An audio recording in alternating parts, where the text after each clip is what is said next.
Nepina Swamin Mahansa,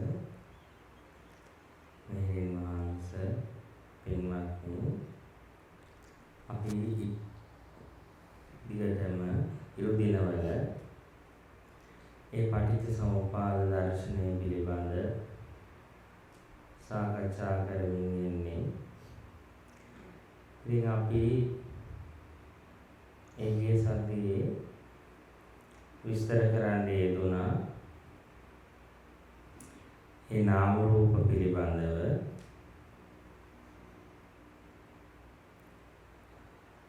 ඉතින් එතකොට අපි ඒ නාම රූප පිළිබඳව විග්‍රහ විස්තර සිද්ධ කරගන්න. දැන් අපි අද තව ටිකක් ඒ නාම රූප පිළිබඳ ඒ දහම් කරුණු ටිකක් සාකච්ඡා කරමු. දැන් අපි ගත්තොත් මේ නාම රූප කියන එක, දැන් මේ නාම රූප කියන ධර්මතාවය ඒක විපාක මට්ටමක්. ඒ නාම රූප හට ගැනීම තුළින්ම කර්ම සකස් වෙනවා කියන්නේ අපි. දැන් ඒකට හේතුව තමයි නාම රූප කියන්නේ විපාක මට්ටමක් කියලා කියන්නේ. දැන් අපි මෙහෙම කල්පනා කරන්නකො, දැන් අපිට මෙහෙම ඇස් දෙකෙන් රූප බලද්දි මේ වර්ණ පේනවා. ඇස් දෙකෙන් මේ රූප බලද්දි වර්ණ පේද්දී අපිට හිතෙනවා මේ හැමෝටම පේන්නේ එකම වර්ණයක් ඇති කියලා. දැන් මේ මයික් එක ගත්තාම ඔබලා ඔක්කොටම හිතෙන්නේ එකම මයික් එක ඔක්කොටම පේනවා කියලා. ඒක වැරදි. ඒක වැරදි වෙන්නේ එහෙම එකම රේන්ජ් එකක් ඔක්කොටම පේන්නේ නැහැ.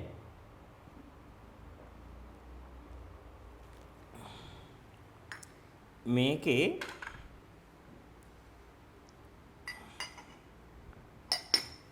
කලර්ස් වෙනස් කරලා අපිට එක කෙනාට පේන්නේ. එකම කලර් එක අපිට කියන්න බෑ ඔක්කොටම පේනවා. එකම හැඩය ඔක්කොටම එකම හැඩය පේනවා කියලා කියන්න බෑ. ඒ හැඩය වෙනස් සහ කලර් එක පාට සහ හැඩය වෙනස්. ඒක නිකන් හරියට දැකලා තියෙනවද මේ ඔය මල්ටිලැක් කනම්මනම් කලර් බුක්ලක් වල ඒ තියෙනවා කළු පාට කිව්වම කළු පාට එකේ එක රේන්ජ් තියෙනවා.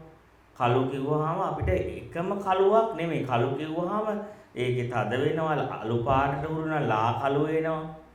හැබැයි ඒ ඔක්කොම ගන්න එකම කළු කියන කොටාසයට. ඒ කියන්නේ එකම කළු කියන කොටාසයට ගත්තට කළු කියන එක වෙනස්. අපි සිලෙක්ට් කරන්නේ කළු කිව්වහම අපි කියනවා අපේ වහලෙට මේ කළු ගමු. මේ කළු මේක වැඩිද අද. මේ කළු එක වැඩි කියලා අර අපි සිලෙක්ට් කරනවා. ඒතර කළු එකේ කළු කිව්වට කළුම නෙමෙයි. කළු එකෙත් විවිධ මට්ටම් තියෙනවා. 1 2 3 4 10 11 කියලා කළු වල රේන්ජ් එක වෙනස් කරනවා. එතකොට අපිට දැන් තේරෙනවා මේකේ විවිධ මට්ටම් තියෙනවා. ඉතින් ආන්ගේ වගේ තමයි දැන් අපිට කෙනෙක්ට මේ නාම රූප දෙක පහළ වුණාට පස්සේ දැන් නාම රූප මම අද විග්‍රහ කරන්න යන්නේ අපි ගිය සතියේ ටිකක් විස්තර කරපු නිසා ඒක මේ පෙනීම මට්ටමේදී අපි හිතනවා අපි ඔක්කොටම එකම මයික් එක එකම දම් පාට එකම පාට පේන්නේ එකම හැඩේ පේන්නේ කියලා. ඇත්තට මේ හැඩය ඒ කලර් එක වෙනස් කරනවා යාගේ විපාකයට සාපේක්ෂව. මොකද පුරාණ කර්මයේ සකස් වෙච්චි කර්මයට සාපේක්ෂව හැදිච්ච නාම රූපයක් නේ පවතින්නේ. කර්මය නිසා විපාක සිතක්. විපාක රූපය ඒ කියන්නේ ඇහැ රූපය ඊට පස්සේ ඒක දැනගන්න වේදනා සංඥා චේතනා කියන නාම ධර්ම. නාම ධර්මත් විපාකයක්. ඇහැයි රූපයයි කියන රූප ධර්මත් විපාකයක්. නාම රූප දෙකම විපාකයක් නිසා විපාක සිත් නිසා මේ නාම රූප දෙක කර්මයට අවිද්‍යාවට තණ්හාවට සාපේක්ෂයි. පෙර තණ්හාව අවිද්‍යාව කර්මයට සාපේක්ෂව තමයි මේ විපාක නාම රූපේ හැදුනේ. ඒ විපාක නාම රූපයේ තුල මේ මට්ටමේ රූප, මේ මට්ටමේ ශබ්ද, මේ මට්ටමේ ගන්ධ මේවා මේ මට්ටමේ රූප පේන නැහැ, මේ මට්ටමේ ශබ්ද ඇහෙන කන, මේ මට්ටමේ ගඳ සුවඳ දැනෙන නාසය, මේ මට්ටමේ රස දැනෙන දිව, මේ මට්ටමේ ස්පර්ශ දැනෙන ශරීරය කියන මේ රූප ඇහැ රූප, කන ශබ්ද, නාසය ගඳ සුවඳ, ඒ වගේම දිව රස, ශරීරයේ පහස කියන එක විපාක මට්ටම. විපාක රූප මට්ටම. හැබැයි ඒක දැනගන්නේ ඒ වේදනා සංඥා චේතනාවල. ඒ වේදනා සංඥා චේතනාවලට කියනවා නාම ධර්ම කියලා. ඉතින් එතකොට දැන් මෙතනදී අපි තේරුම් ගන්න ඕන කතාව තමයි ඉස්සෙල්ලාම අපි වලට අපේ අවිද්‍යාව නිසා අපි විශ්වාස කරන්නේ අපි ඔක්කොටම එකම රූප එකම ශබ්ද මට්ටමක් ඇහෙනවා, පේනවා, දැනෙනවා, රස, ස්පර්ශ එක මට්ටමක් තියෙනවා. ඒක වැරදි. එහෙම එකක් නෙවෙයි සිද්ධ වෙන්නේ. අපිට මේ මට්ටමේ රූප කර්මයට අනුව විඥාණයෙන් සකස් කරලායි පෙන්නන්නේ. මේ මට්ටමේ ශබ්ද හදලායි අහන්නේ. හදලා කියන්නේ කර්මය විසින් හදලා ඇහෙනවා අපිට. එතකොට එක්කෙනෙක් එකම රූපයක් දෙද්දාහකින් නෑ.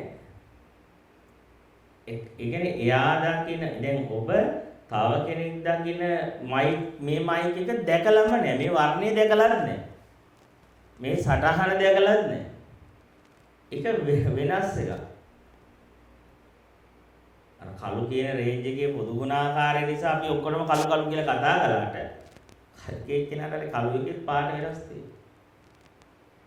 පොදු වශයෙන්ම අපි කතා කළාට ඒකට අපි එක්කෙනෙක් හරියට නිකන් අපි මෙහෙම හිතුවොත් එහෙම අපි රැට හීනයක් දකිනවා. ඊට පස්සේ අපේ සහෝදරයාත් හීනයක් දකිනවා. මම රෑ හීනෙන් දකිනවා අම්මව. ඒතර මට වර්ණ සටහන් පේනවා, හැඩ පේනවා, කටහඬ පේනවා. ඒ කටහඬ, ඒ රූපේ, ඒ ශබ්ද. ඉතින් මම සහෝදරයා කියනවා මමත් අයියේ ඊයේ දැක්ක හීනෙන් අම්මව රූපේ, අම්මගේ සටහන, අම්මගේ හැඩේ කියලා. එතකොට මේ දෙන්න එයා හිතනවා මෙන්න මම දැක්ක එකමයි එයා දකින්න ඇද්ද කියලා. මම දැක්ක සටහනමයි මම දැක්ක හඬමයි එයාට ඇහෙන්න ඇද්ද කියලා. ඇත්තටම හොඳට බලන්න එකම එක දැක්කද නැහැ. එකම රූපය, එකම සටහන, එකම හඬ දෙන්නෙක් අහලා නැහැ. ඉතින් ඒක තමයි මේකේ තියෙන ස්වභාවය. ඉතින් ඒක අපි මේ කියන්නේ ඔබ කවදාක්වත් එහෙම බැහැර තියෙන තව කෙනෙක් දැක්ක රූපයක් දැකලා නැහැ. තව කෙනෙක් අහපු හඬක් අහලා නැහැ. තව කෙනෙක් දැක්ක රූපයක්වත්, හඬක්වත්, සද්දයක්වත්, රසයක්වත්, පහසක්වත් ඉඳලා නැහැ. හැබැයි ඔබ හිතන්නේ අරයා දැක්ක එක මමත් දැක්කා. අරයා අහපු හඬ මමත් ඇහුවා. ඒක කවදාකවත් වෙලා නැහැ. ඒක හරියට අර එක ජාතක කතාවක තියෙනවා ප්‍රේතියක් ඇවිල්ලා විසුණුහන්සේගෙන් කියනවා ස්වාමින් වහන්සේ මේ මට වතුර ටිකක් දෙන්න කියලා. උන්වහන්සේ අහනවා ඉතින් මේ වතුර මගෙන් ඉල්ලන්නේ ඊට පේන්නේ නැද්ද මේ වතුර ගඟක්ම ගලාගෙන යනවා මේක පල්ලෙහා කියලා. වතුර ගඟක්ම ගලාගෙන යනවා කිව්වට පස්සේ එයා ස්වාමීනි මට එහෙම දෙයක් පේන්නේ නැහැ. මට එහෙම දෙයක් පේන්නේ නැහැ. මට පේන්නේ ලේවිලක් කියනවා. ඉතින් මට ලේවිලක් පේනවා කියම අහනවා ඇයි හේතුව මොකද්ද කියලා. කියනවා ස්වාමීනි මම මගේ ළමයි මහත්තයයි පින්කම් කරද්දි මං කැමතුන්නේ නැහැ ගොඩක් මුදල් වියදම් කරනවට මේ දේවල් වලට. මං කිව්වා නුඹලා කවදා හරි කරන පින්කම් වල විපාක වශයෙන් නුඹලට ලේවිලක් වෙලා ලැබෙන්න ඕන කියලා. ඉතින් ස්වාමීනි අන්තිමට මම බලාපොරොත්තු වෙච්ච දේ මටම හම්බුණා. ඔබ වහන්සේට මෙතන වතුර පෙවුනට මතර වතුර පේන්නේ නැහැ. මට ලේවිලක් පේන්නේ කියලා. ඉතින් බලන්න දැන් එතකොට අපිට තේරෙනවා දැන් උන්වහන්සේට වතුර පෙන්නනවා ඒ නාම රූප දෙකේ විපාක වශයෙන් පෙන්න රූප මට්ටම වතුර මට්ටම පේනවා. අර කාමේ ප්‍රේතියට පේන මට්ටම ලේවිලක් පේනවා. ඉතින් එතකොට අපි හවුවොත් මේ දෙන්නගෙන් එතකොට හරියට දේ හරිම තියෙන දේ පේන්නේ කාටද කියලා? ඒක කියන්න බෑ. ඒ වර්ණ සටහන, ඒ හැඩය, ස්පර්ශය ඒ කර්මයට සාපේක්ෂකව සකස් කරලා පෙන්වන එක, දකින්න එක. ඉතින් එතකොට ඒක අර මෙහෙම තේරුම් ගන්න මේ උපමාවත් තුලම සමහර බලන්නකො දැන් අපි හිතමු දැන් ඩිජිටල් කැමරාවකින් වගේ එකකින් අපි පින්තූරයක් ගැහුවොත් එහෙම කාගේ හරි වෙඩින් ෆොටෝ එකක් ඩිජිටල් කැමරාවකින් ගැහුවොත් ඒක වදිනවා ඒ ඡායාව.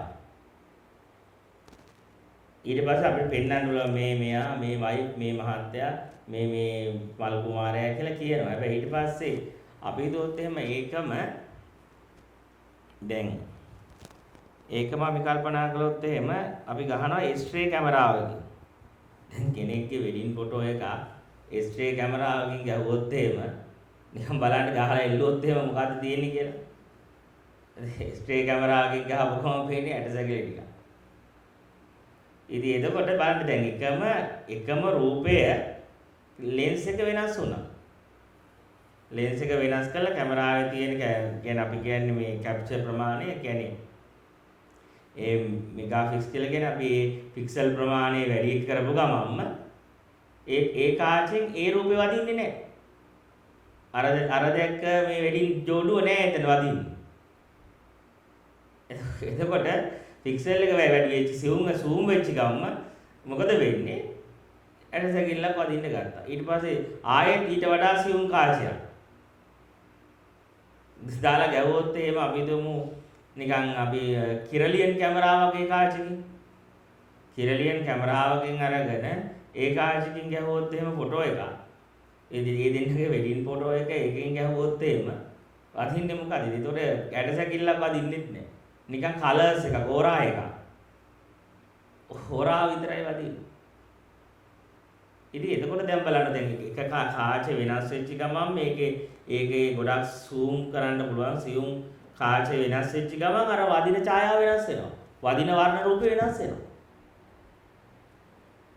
වරවන්නේ නැද්ද කියලා ඒ වැදින එක වෙනස් වෙන්න පටන් ගන්න. එතකොට අපි අහුවොත් දැන් ඔතන ඇත්තටම ඉන්නේ ඔතන තියෙන ජෝඩුවක්ද නැත්නම් ඔතන ඇටසැකිල්ලක්ද තියෙන්නේ නැත්නම් ඔතන තියෙන කලර් එනර්ජි ආලෝකයක්ද එනර්ජි එකක්ද මොකක්ද කියලා ඒක අපිට හරියට තියෙන දේ කියන්න දෙන්නේ නැහැ. අපි තේරෙන දේ තමයි ඒක තමයි අපි කියන්නේ මේක රේම් එකක් මේක ඉලූෂන් එකක් මේක ප්‍රක්ෂේපණයක් මේක මායාවක් කියලා කියන්නේ එක හේතුවක් තමයි ඒ නිසා ඒ කාචය වෙනස් වෙච්ච ගමන්ම වදින ඡායාව වර්ණ රූප වෙනස් වෙනවා.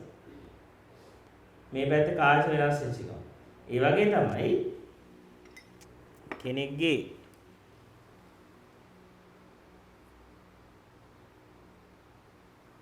අපි බැලුවාම එයාගේ ඇහැ කන නාසය දිව ශරීරය වෙනස් වෙච්ච ගමන් එයාට පේන රූප ශබ්ද ගන්ධ මට්ටම් වෙනස් වෙනවා. ඒ ඇහැ කන නාසය වෙනස් වෙන්නේ එයාගේ කර්මය මත. කර්මය වෙනස් වුණොත් එයාට විඥානයේ කර්මජ විඥානය වෙනස් වෙනවා. කර්මජ විඥානය වෙනස් වුණොත් විඥාන නිසා උපදින නාම රූප දෙක වෙනස් වෙනවා. මේ පේන ශබ්ද මට්ටම්, මේ පේන රූප මට්ටම්, මේ පේන ඒවා වෙනස් වෙන්න ගන්න. අපි කියන අපිට හොඳට සමාධිය වැඩි වුණා කියලා. සමාධිය වැඩි ප්‍රබල වුණොත් එහෙම එයාගේ කර්මය වෙනස් වෙනවා. කර්මය වෙනස් වුණාම එයාට මේ ශබ්ද නෙමෙයි මීට එහා ගියපු ශබ්ද. මේ මට්ටමේ රූප නෙමෙයි වෙනස් වුණා. අපි කියන දෙවියෝ දැක්කා, දිව්‍ය ශබ්ද ඇහුණා. වෙන මට්ටමක වෙන මාන වලට එයාට පේන්න, දකින්න, ඇහෙන්න දැනෙන්න පටන් ගන්නවා. සිසියුම් වෙලා කියලා. ඉතින් එතකොට දැන් ඒක තව ඕනනම් මම ඒ උපමාවක් කියන්නම්. ඒක මේ තේරුම් ගන්න ලේසි වෙන්නේ. දැන් සමහර ලාවට ඔය වර්ණාන්ධතාවය කියලා රෝගයක් තියෙනවා. ඒ වර්ණාන්ධතාවය කියන රෝගේ හැදිච්චාමත් ඒක තියෙනවනේ. ඒ කියන්නේ දැන් අපි ඔය ඒක තේරෙන්නේ ලයිසන් ගන්න ගියාට පස්සේ. මොකද මේ ලයිසන් ගන්න ගියාට පස්සේ සමහර අය රෙඩ් එක දැම්මට පස්සේ කොළ කියලා ඉඳලා යනවා. කොළ එක දැම්ම ගන්න පස්සේ එයාට රෙඩ් එක කියලා හිතලා අතර වෙනවා. ඒ මොකද එයාට ඒ ලයිට් වල කලර්ස් හරියට තේරෙන්නේ. අපි කියන සිගුම් විදියට එයාගේ වර්ණාන්ධතාවය දිනවා. එයාට රතු පේන්නේ කොළ වගේ. ඒ නිසා එයා ඒ ලයිට් එකට යන්න පටන් ගන්නවා.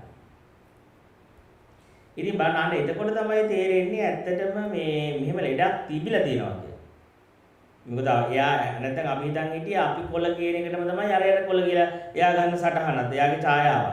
අපි ගන්න කොළ කියන සංකල්පයට සාපේක්ෂ ඡායාවක් තමයි අරයා ගන්න. හැබැයි අපි කොළ කියන එකත් එක්ක අරයා නම් දෙන සංඥාව චිත්‍රය වෙනස්. වර්ණ රූපේ වෙනස්. හැඩය වෙනස්. ඉතින් එතකොට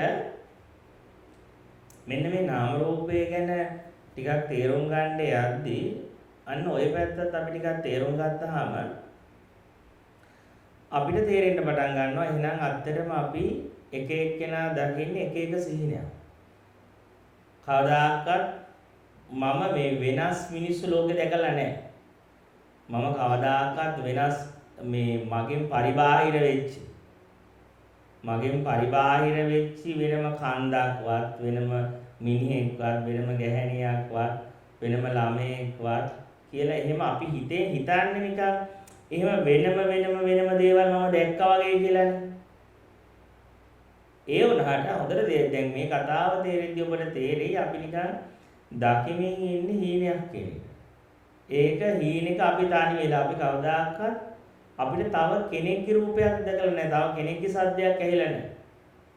අපිට හදලා පෙන්නන මට්ටම අර හීනවල වගේ මවල පෙන්නන මට්ටමේ රූප සටහන්, ශබ්ද සටහන් තමයි අපිට දකින්න හම්බෙන්නේ. ඉතින් ඒකට දැන් ඔය මාව කියපු උපමා හතර මම හිතන්නේ තුනක් විතර අපි කිව්වා. එකක් ඒ කැමරාවේ උපමාව, අනික වර්ණන්දතාවය. ඒ තැන්වලදී අපිට ඒක ටිකක් ඔප්පු කරගන්න පුළුවන්. තේරුම් ගන්න පුළුවන් යම් මට්ටමක. හරි දැන් මේකේ මේ කාරණේ තේරුම් ගන්න එකෙන් අපිට වැදගත් වෙන්නේ වැදගත් වෙන එක තමයි අපි හිතන් ඉන්නවනේ විවිධ මට්ටම්. අය අපි දැක්කා සහ මට පේන මේ දේවල් අනිත් අයටත් පේනවා කියලා හදාගත්තු දෘෂ්ටියක් තියෙනවා. හැබැයි මෙන්න මේ කාරණේ තේරුම් ගත්තට පස්සේ අන්නේ අපේ දෘෂ්ටිය මනසින් ගෙවෙන්න ගන්නවා. මේ එකම එකම මයික් එක ඔක්කොටම එක විදිහට පේනවා කියලා හිතන්නේ. මම දකින දේමයි අරයට පේන්නේ කියලා හිතන එක. අන්නේ දෘෂ්ටිය අපේ මට්ටමකට මේ කතාව තේරුම් ගද්දී අපේ ගෙවෙන්න පටන් ගන්නවා. ඉතින් ඊට පස්සේ අනිත් කාරණේ තමයි දැන් අපිට මෙන්න මේ මට්ටමේ වර්ණ සටහන් පේද්දි ඒවා එයාගේ කර්මයට සාපේක්ෂව මවලා පෙන්නන එක හදලා පෙන්නන එකක් කියලා තේරුම් ගත්තට පස්සේ ඇත්තටම මේව හදලා පෙන්නන එක තුල කර්ම රැස් වෙන්නේ නැහැ. ඒක ප්‍රශ්නයක් නෑ. ඒක කොයි විදියට පෙවුනත් ඒ වර්ණ එක එක්කෙනාට විවිධ මට්ටමින් පෙවුනට ඒ තුල අපිට ඒක විපාකයක්. ඒක කර්ම විපාක මට්ටම. එතන නෙමෙයි ගැටලුව තියෙන්නේ. දැන් අපිට මෙන්න මෙහෙම වර්ණ සටහන මට්ටම පේද්දි එතකොට ඒ වර්ණ සටහනක් එක දැනගන්න ඒක හඳුන ගන්න සංඥාව පහළ වෙනවා, චේතනාව පහළ වෙනවා, වේදනාව පහළ වෙනවා. ඉතින් මේ වේදනා සංඥාවලින් සංඥා කියන්නේ ඒ රූප සටහන වර්ණ රූපය කියන එක ඒ වේදනා සංඥාවලින් කියන්නේ සංඥාවෙන් හඳුන ගන්නවා, වේදනාවලින් එක විඳිනවා, චේතනාවලින් සිතනවා. ඒතර විදීම්, හැඳිනීම්, සිතීම් කියන තුන සිද්ධ වෙනවා. ඒක ප්‍රශ්නකුත් නැහැ. ඒ කියන්නේ එතකොට මොකද ඒ රූප ධර්ම හඳුනගන්නේ නාම ධර්ම වලින්. ඒ කියන්නේ ඒක මිදින්නේ ඒක හඳුනගන්නේ ඒක හිතන්නේ. හරි. එතකොට මෙන්න මේ මට්ටමට ඒ නාම රූපය කියන එක අපේ ආවට පස්සේ මතුවනාට පස්සේ ඊට පස්සේ අපිට සිද්ධ වෙන එකක් තමයි දැන් මේ විදිහට අපි හඳුනගෙන ඉවර වෙලා ඒක කොයි වෙලාවකවත් විඥානයේ විසින් දැනගන්නේ නැහැ. ඒක හඳුනගෙන ඒ හඳුන ගැනීමෙන් ඒක සිතීමෙන් ඒක දැනීමෙන් ඒක එතනින් ඉවරයි කියන නුවණක් එන්නේ නැහැ. දැන් ඒක අපි તો මෙහෙම දැන් කණ්ණාඩියක් ඉස්සරහට ගියාට පස්සේ කණ්ණාඩියේ පේන වර්ණ සටහන තියෙනවනේ. කණ්ණාඩියට පේන වර්ණ සටහන පෙර කොහෙවත් තිබ්බේ නෑනේ. ඒ වර්ණය ඒ එතන තිබ්බ කලර්ස් එක පෙර කොහෙවත් තිබ්බේ නෑ. ඒ දකින්න වෙලාවේ එක පේනවා. ඒ පේන වර්ණ රූපේ දැනගන්නවා. හඳුන ගැනීම තියෙනවා. හැබැයි ඊට පස්සේ ඒක එතනින් අපි ගියාට පස්සේ ඒ වර්ණ රූපේ ඉදිරි නැතුව එතන නිරෝධයිනේ. ඉතින් ඒක තමයි එතන තියෙන ඇත්ත ස්වභාවය. ඒ වෙලා පෙර තිබ්බා නෙමෙයි. ඒ වෙලාවේ වර්ණ සටහන හඳුනගත්තා, වින්දා, සිතුවා. හැබැයි ඒ ඊට පස්සේ එතනින් එහාට ඒක ඉවරයි. එතනින් එහාට ඒ වර්ණ සටහන එතන අපි ගියාට තියෙනවා නෙමෙයි. ගියාට පස්සේ තියෙනවා නෙමෙයි. අපි යන්න ඉස්සෙල්ලා එතන තිබ්බත් නෙමෙයි. ඒ වෙලාවේ වර්ණ සටහන ඒ හේතු නිසා අපේ වුණා. ඒක දැනගත්තා. ඒකේ අන්න එතනින් අවසන් වුණාට හැබැයි ඒ වුණාට අපිට ඒක එතනින් ඒ වර්ණ සටහන ඉවරයි කියන දැනකින් නුවණක් නෙන්නේ. එහෙම එකක් නෙවෙයි අපේ ඇතුලේ පිහිටන්නේ. අපේ මොකද කරන්නේ දැන් එහෙම ඒ ඔන නාම රූප කර්මයේ නාම රූප ධර්ම වල විපාකය එතනින් ඉවරයි. يعني විපාක වාරය කියලා කියන්නේ මේ පෙර තියෙන නෙමෙයි ඒ වෙලාවේ හේතු නිසා පේනවා ඒක දැනගන්නවා. ඒ දැන ගැනීම හේතු නැතිවි පෙනීම ඉවරුනාට පස්සේ දැන ගැනීමත් එතනින් ඉවරයි. ඒ සංඥා වේදනා චේතනා එතන ඉවරයි. එතකොට අපිට එහෙම එතන නිරෝධය පේන්නේ නැහැ. එතන ගලණය තේරෙන්නේ නැහැ. ගෙවි යාම නොතේරි මොකද කරන්නේ දැන් මනෝ විඥානේ නිමිත්තක් හදනවා. නිමිත්ත විසින් ඒ කියන්නේ දැන් අපි හිතමු දැන් මේ රූප සටහන ඒක කණ්ණාඩි ඉස්සරහට ගියා ඒක ගෙවිලා ඉවරයි. ඒක එතනින් යද්දිම ඉතුරු නැතුව ඉවර වුණා. ඉතුරු නැතුව ඒක ඉවර වෙලා ගියාට ඒ සටහන නාම රූපේ එතන අවසන් වුණාට නැපේ ඒ නාම රූපේ ගෙවිලා ගියාට අපිට නාම රූපේ ගෙවිලා ගියා කියලා ඥානයක් අහුවෙන්නේ නැහැ. මොකද වැඩේ තියෙන්නේ ඒ නිමිත්ත විසින් නිමිත්තක් ඉස්සරහට ඇවිල්ලා නිමිත්ත විසින් මේක සජීවී කරනවා. මේක මේ නිමිත්තක් ඇවිල්ලා නිමිත්ත විසින් මේකට පණක් දෙනවා. පණක් දෙනවා, ජීවයක් දෙනවා, පැවැත්මක් දෙනවා. දැන් ඒ කණ්ණාඩිය ඉස්සරහට ගියාට පස්සේ කණ්ණාඩිය ඉස්සරහා අපි එතෙන් යාට ගියාට පස්සේ ඒකෙන් ඔන්න අපිට කියනවා ඔන්න මම පෙවුණා. නැත්තම් මේ මගේ අම්මගේ පින්තූරේ. අම්මා මම කිය හිටියේ කියලා දැන් අර මොකද වෙන්නේ? ඒ සටහන එතේ වර්ණ රූපේ හැඩේ එතනින් ඉවර කරන්නේ නැතුව අම්මා කියන නිමිත්ත අරගෙන ඊට පස්සේ සිද්ධ කරන්නේ අර නිමිත්ත විඥානයේ නිමිත්ත ඔසවල ගන්නවා. ඒ කියන්නේ ඒක තමයි අවිද්‍යාව කියලා කියන්නේ. අවිද්‍යාව කියන්නේ මේ නිමිත්ත අරගෙන ඊට පස්සේ මේ අම්මා තමයි මම දැක්කේ කියලා. ඒ නිමිත්ත අරගෙන නිමිත්ත ආරම්භය සිතින් කින් කරන්න යනවා. ඒ නිමිත්ත ආරම්භය සිතින් කින් කිරීම තමයි කර්ම බවට පත් වෙන්නේ. එතකොට ඒ නිමිත්ත කියන්නේ මනසින් ඔසවපු දෙයක්. මනෝපුප්පංගම ධර්මයක්. මනසින් සකස් කරපු දෙයක්. මනසේම නිමිත්ත තමයි සිත විඥානය දැනගන්නේ. මනසින්ම හදපු මනස කියන්නේ මේ අරමුණු නිර්මාණය කරන සකස් කරන. ඒ නිමිති හදන. ඒ නිමිති වලින් ඒ නිමිත්ත තමයි අන්තිමට විඥානය දැනගන්නේ. ඉතින් එතකොට ඒ නිමිත්තට තමයි සිතීම් කීම් කිරීම කරන්න පුළුවන්. එතකොට ඒ සිතීම් කීම් කිරීම තුළ තමයි කර්ම සකස් වෙන්නේ.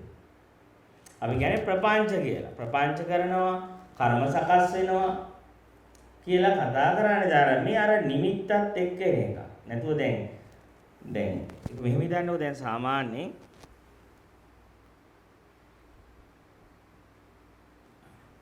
දැන් අපිට ඒ වෙලාවේ කණ්ණාඩියක් ඉස්සරහට ගියාට පස්සේ පේන වර්ණ රූපේ එක ඒ හැඩය පේනවා, ඒ කලර්ස් එක පේනවා. ඒකට ඇත්තටම ඒකට නිමිති පනවන්න බෑ. ඒක නිමිති කරන්න බෑ. ඒක නිමිති කරන්න බැරි. ඒක පේවුනොත් ඒ වෙලාවේ පේනවා කියන දැනීම තියෙනවා. ඒ නාම රූපේ තියෙනවා. ඒක එතන නිරෝධයි. නිමිත්ත කර්ම කරන්න බැරි තැනක දැන් අපි අර විදිහේදී මේ පේන්නේ මම මේ පේන්නේ අම්මා කියලා නිමිත්ත අරගෙන ඒ මනෝ පුබ්බංගම ධර්මයේ මනසින් සකස් කරපු අරමුණ ඇත්තක්ම කියලා පැවැත්මක් ඇති දෙයක් කියලා අරගෙන අර සටහනට සම්බන්ධ කරලා බලපු ගමන් වෙන්නේ එතකොට අපිට ඉන්නේ එතකොට එතනින් ගියත් පැත්තකට ගියත් කණ්ණාඩියේ මූණ බලලා ඒ කණ්ණාඩියේ මූණ පෙනිච්ච මම හිටියා වෙනවා. එතන හිටපු අම්මව දැක්කනම් ඒ අම්මා හිටියා වෙන්න පටන් ගන්නවා. ඒ හිටියා වෙන්න පටන් ගද්දී ඔන්න එතකොට මට පුළුවන් අහපව ගිහිල්ලා ඒ අම්මව එතන බලන්න. ඒ තාත්තව ආයෙ බලන්න පුළුවන්. ඒ බලන්න පුළුවන්කම හම්බෙන්නේ දැන් ආපසු මට එතෙන්ට යන්න පුළුවන් වෙන්නේ අර ඒක අර පෙර නොතිබී එතන නිසා හේතු නිසා හටගත්ත පෙනීම මාත්‍රයක් කියන තැනට යන්නේ නැතුව අර අවිද්‍යාවෙන් ඔසවපු නිමිත්තක් ඇසුරු කළානේ අපි. ඒ නිමිත්ත ඇත්ත කියලා ගත්තා. ඒ අරමුණ ඇත්ත කියලා ගත්ත තැන ඉඳලා අපිට තියෙනවා තුන් කාලයක්. තුන් කාලයක් කියන්නේ අපිට ඊට පස්සේ අම්මා අනාගතේ මෙහෙම වෙයිද දන්නේ නැහැ, මැරෙයිද දන්නේ නැහැ. අම්මා අතීතේ මෙහෙමයි මට මේ දේවල් කළා. ඒතකොට මොකද වර්තමානයේ පේද්දි ඒක ගෙවෙන ගලණයක් කියලා නොදැක අවිද්‍යාව සහගත එක නිමිත්තකින් ඒ අරමුණ ඔසවා දැම්මට පස්සේ ඒ නිමිත්තක් ආවට පස්සේ ඒක ඇසුරු කරන්න ගත්තට පස්සේ අපිට මොකද වෙන්නේ මේක මේ තුන් කාලය කියන එක අපිට තේරෙන්න පටන් ගන්නවා. තුන් කාලය කියන එක අපිට දැනෙන්න පටන් ගන්නවා. එතකොට ඒ තුන් කාලයක් කියන එකක් මනස ඇසුරු කළොත් එහෙම වර්තමානයේ දකින්න වෙලාවේ ඉන්නවා. දකින්න ඉස්සෙල්ලා එතන ඉන්න ඇති. දැක්කට පස්සේ එතන ඉන්නවා කියලා ගත්තොත් එතකොට අපිට ඔන්න කොහේ ගියත් ආපහු කණ්ණාඩිය ළඟට ඇවිල්ලා අපිට මාව දකින්න පුළුවන්. අම්මව දකින්න පුළුවන්. හැබැයි ඒ වුණාට අපිට ඇත්ත මෙතන වෙන ධර්මතාවය ගත්තාම ධර්මතාවය අපි මනසින් හදපු කතාවට වඩා වෙනස්. ඒ කියන්නේ එතන ඇත්ත ඇති හැටියට බැලුවොත් එතනදි සිද්ධ වෙන්නේ කණ්ණාඩි ඉස්සරහදී සිද්ධ වෙන්නේ පෙර කිසිම විදියට පෙරේ රූපේ දැන තිබෙත් නෑ. දකින්න වෙලාවේ ඒ වර්ණ සටහනක් විතරයි එතන තියෙන්නේ. ඒක දැනගන්න සිට එතනින් අයින් වෙද්දී වර්ණ සටහනක් ඉවරයි. ඒක දැනගත්ත සංඥාවත් ඉවරයි. චේතනාවත් ඉවරයි. ඊට පස්සේ අහපව වෙවිලා ඒ වර්ණ රූපේ දකින්න බෑ. ඒක එතන ගෙවීමක් තියෙන. ආයේ ඒ වර්ණ රූපේ ආයෙ බලන්න බෑ එතන. ආයෙ දකින්න පුළුවන් කමක් නැහැ. ඒ දැකපු කෙනා. ඊට පස්සේ එතකොට අපිට වැඩේ තියෙන්නේ අර ඕක තේරෙන්නේ නැහැනේ. ඔය මට්ටමින් නෙමෙයි අපිට ලෝකෙ හම්බෙන්නේ එතන නාම රූප ධර්මයක ගෙවීමක් ගලණයක් කියන මට්ටමක් නෙවෙයි. අපිට හම්බෙලා තියෙන්නේ මනසින් උපද්දවලා තියෙන්නේ මනෝවිඤ්ඤාණයෙන් සකස් කරලා තියෙන්නේ ඒ ඔබට පේන්නේ ඔබේ අම්මා ඔබට ආයෙත් දකින්න පුළුවන්. ඒ අම්මා ඔබ උපදින්න ඉස්සලා හිටියා. නුඹ උපදනාට පස්සෙත් ඉන්නවා. දැනුත් අහවල් තැන ඉන්නවා. දැන් මට පේන මට්ටමේ නැති වුණාට කියලා. ඒ මට්ටමක තමයි අපිට මේ අවිද්‍යාව තියෙන කෙනෙක්ට ලෝකෙ හම්බෙන්නේ. ඉතින් අවිද්‍යාවේ තියෙන කෙනෙක්ට අවිද්‍යාව බැසගත්ත කෙනෙක්ට එයා ඉන්නේම අර නිමිත්ත විශ්වාස කරගෙන. එතකොට ඒ ගත්ත නිමිත්තට ඒ මනසින් ගත්ත අරමුණ ඇත්ත කරගත්තට පස්සේ දැන් අපිට මේ නිමිත්තට තමයි අපි හිතන්නේ. අම්මා මෙහෙමයි. ඒ අම්මට මම මෙහෙම කෝල් එකක් දෙන්න ඕනේ කියලා අහපව හොඳට බලන්න අපි කෝල් එකක් දීලා කතා කරන්නේ ඒ අම්මා කියන නිමිත්තට. දැන් අපි හිතුව දැන් එහා පැත්තෙන් බලන්නකො දැන් සාමාන්‍යයෙන් අපි හිතුව දැන් අපි එහා පැත්තෙන් කෝල් එකක් ගන්න කවුරු හරි බොරුවට අපේ අම්මාගේ කටහඬ විදියට කතා කරනවා. ඒත් අපි අම්මා කියලා හිතාගෙන කතා කරන්නේ නැද්ද? අපි සමහර අම්මා මැරිලා ගිහිල්ලා කවුරු හරි මෙයාට එකපාරට කියන්න දුකින්ද අම්මා කියලා මේ අම්මා මැරිලා ගිහිල්ලා අර ඊට පස්සේ අම්මයි කටහඬින් අනිත් පැත්ත ගෙන ආන්සර් කතා කරනවා. ලංකාවේ නම් අපි පිටරට ගිහින් ඉන්නවා. ඒතර අපි ඉතින් අම්මේ කොහොමද කියලා ඉතින් අර ඉතින් ඒ විදිහ හොඳයි පොතේ අපි ඉතින් ඒත් අපේ මනසේ අම්මා ජීවත් වෙනවා. ඒ සද්දෙත් ඒ මොකද අපි මෙච්චරලා එන කතා කරලා තියෙන කායයකද බලන්න. අපි කතා කරලා තියෙන්නේ අම්මා කියලා අපේ තියෙන නිමිත්තත් එක්ක මිස ඉතින් අම්මා ඇත්තටම නෑ නේ හැබැයි. මැරිලා නෑ. ඒත් ඒ හඬ ඇහපු ගමන් අර නිමිත්ත ඔසවා තියෙනවා මනෝවිඤ්ඤාණ. අපි ඊට පස්සේ ඒක අසුර කරනවා. ඉතින් එතකොට දැන් අපි වැඩේ තියෙන්නේ අර නිමිත්තත් එක්ක තියෙන ප්‍රශ්නේ තමයි දැන් අපි හිතමු දැන් ඇත්තටම අම්මා මැරුණා කියමු. අම්මා මැරුණා කියලා ඇත්තටම කියද්දී හොඳට බලන්න අම්මා මැරුණා කියලා ගැරෙන්නේ මට කොතනින්ද කියලා. දැන් අපිට අහපව් අම්මට කෝල් කළාට අම්මා ආන්සර් කරන්නේ නැහැ. ලංකාවට ආවට අම්මව දකින්න නැහැ. එතකොට අපි කියනවා අනේ හාමුදුරනේ අම්මා පේන්නේ නැහැ. අම්මා දකින්න නැහැ. ඒ කියන්නේ අම්මා මැරිලා. ඉතින් ඒක අම්මා මැරිලා කියලා කොහෙන්ද ගන්නෙ?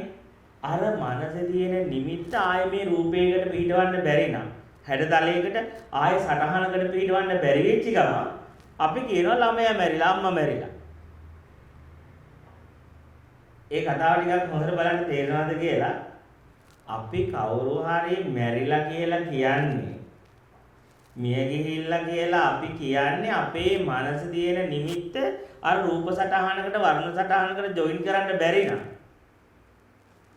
අපි එයාලා මැරිලා කියලා හිතනවා. ඉතින් වැඩේ තියෙන්නේ මැරුණා මැරිච්ච අම්මා තාම නිත්‍යම අර නිමිත්ත ඇසුරු කරගෙන ඉන්න නිමිත්ත තුල ඉන්නවා. නිත්‍යව ඉන්නවා. හොරබන්නේ නැද්ද කියලා. එතකොට තේරුම් ගන්න එනම් මිනිස්සු ලෝකේ මිනිස්සු මරණය කියන එක තමයි ලොකුම බොරුව. මරණය කියලා මිනිස්සු අරන් දෙන්නේ කොච්චර බොරුවක්ද කියලා බලන්න. ඇත්තටම එහෙම මරණයක් කියලා කොහෙන්ද අපි පණවකට දින කතාව තේරුණා නම් ඔබටම තේරෙයි.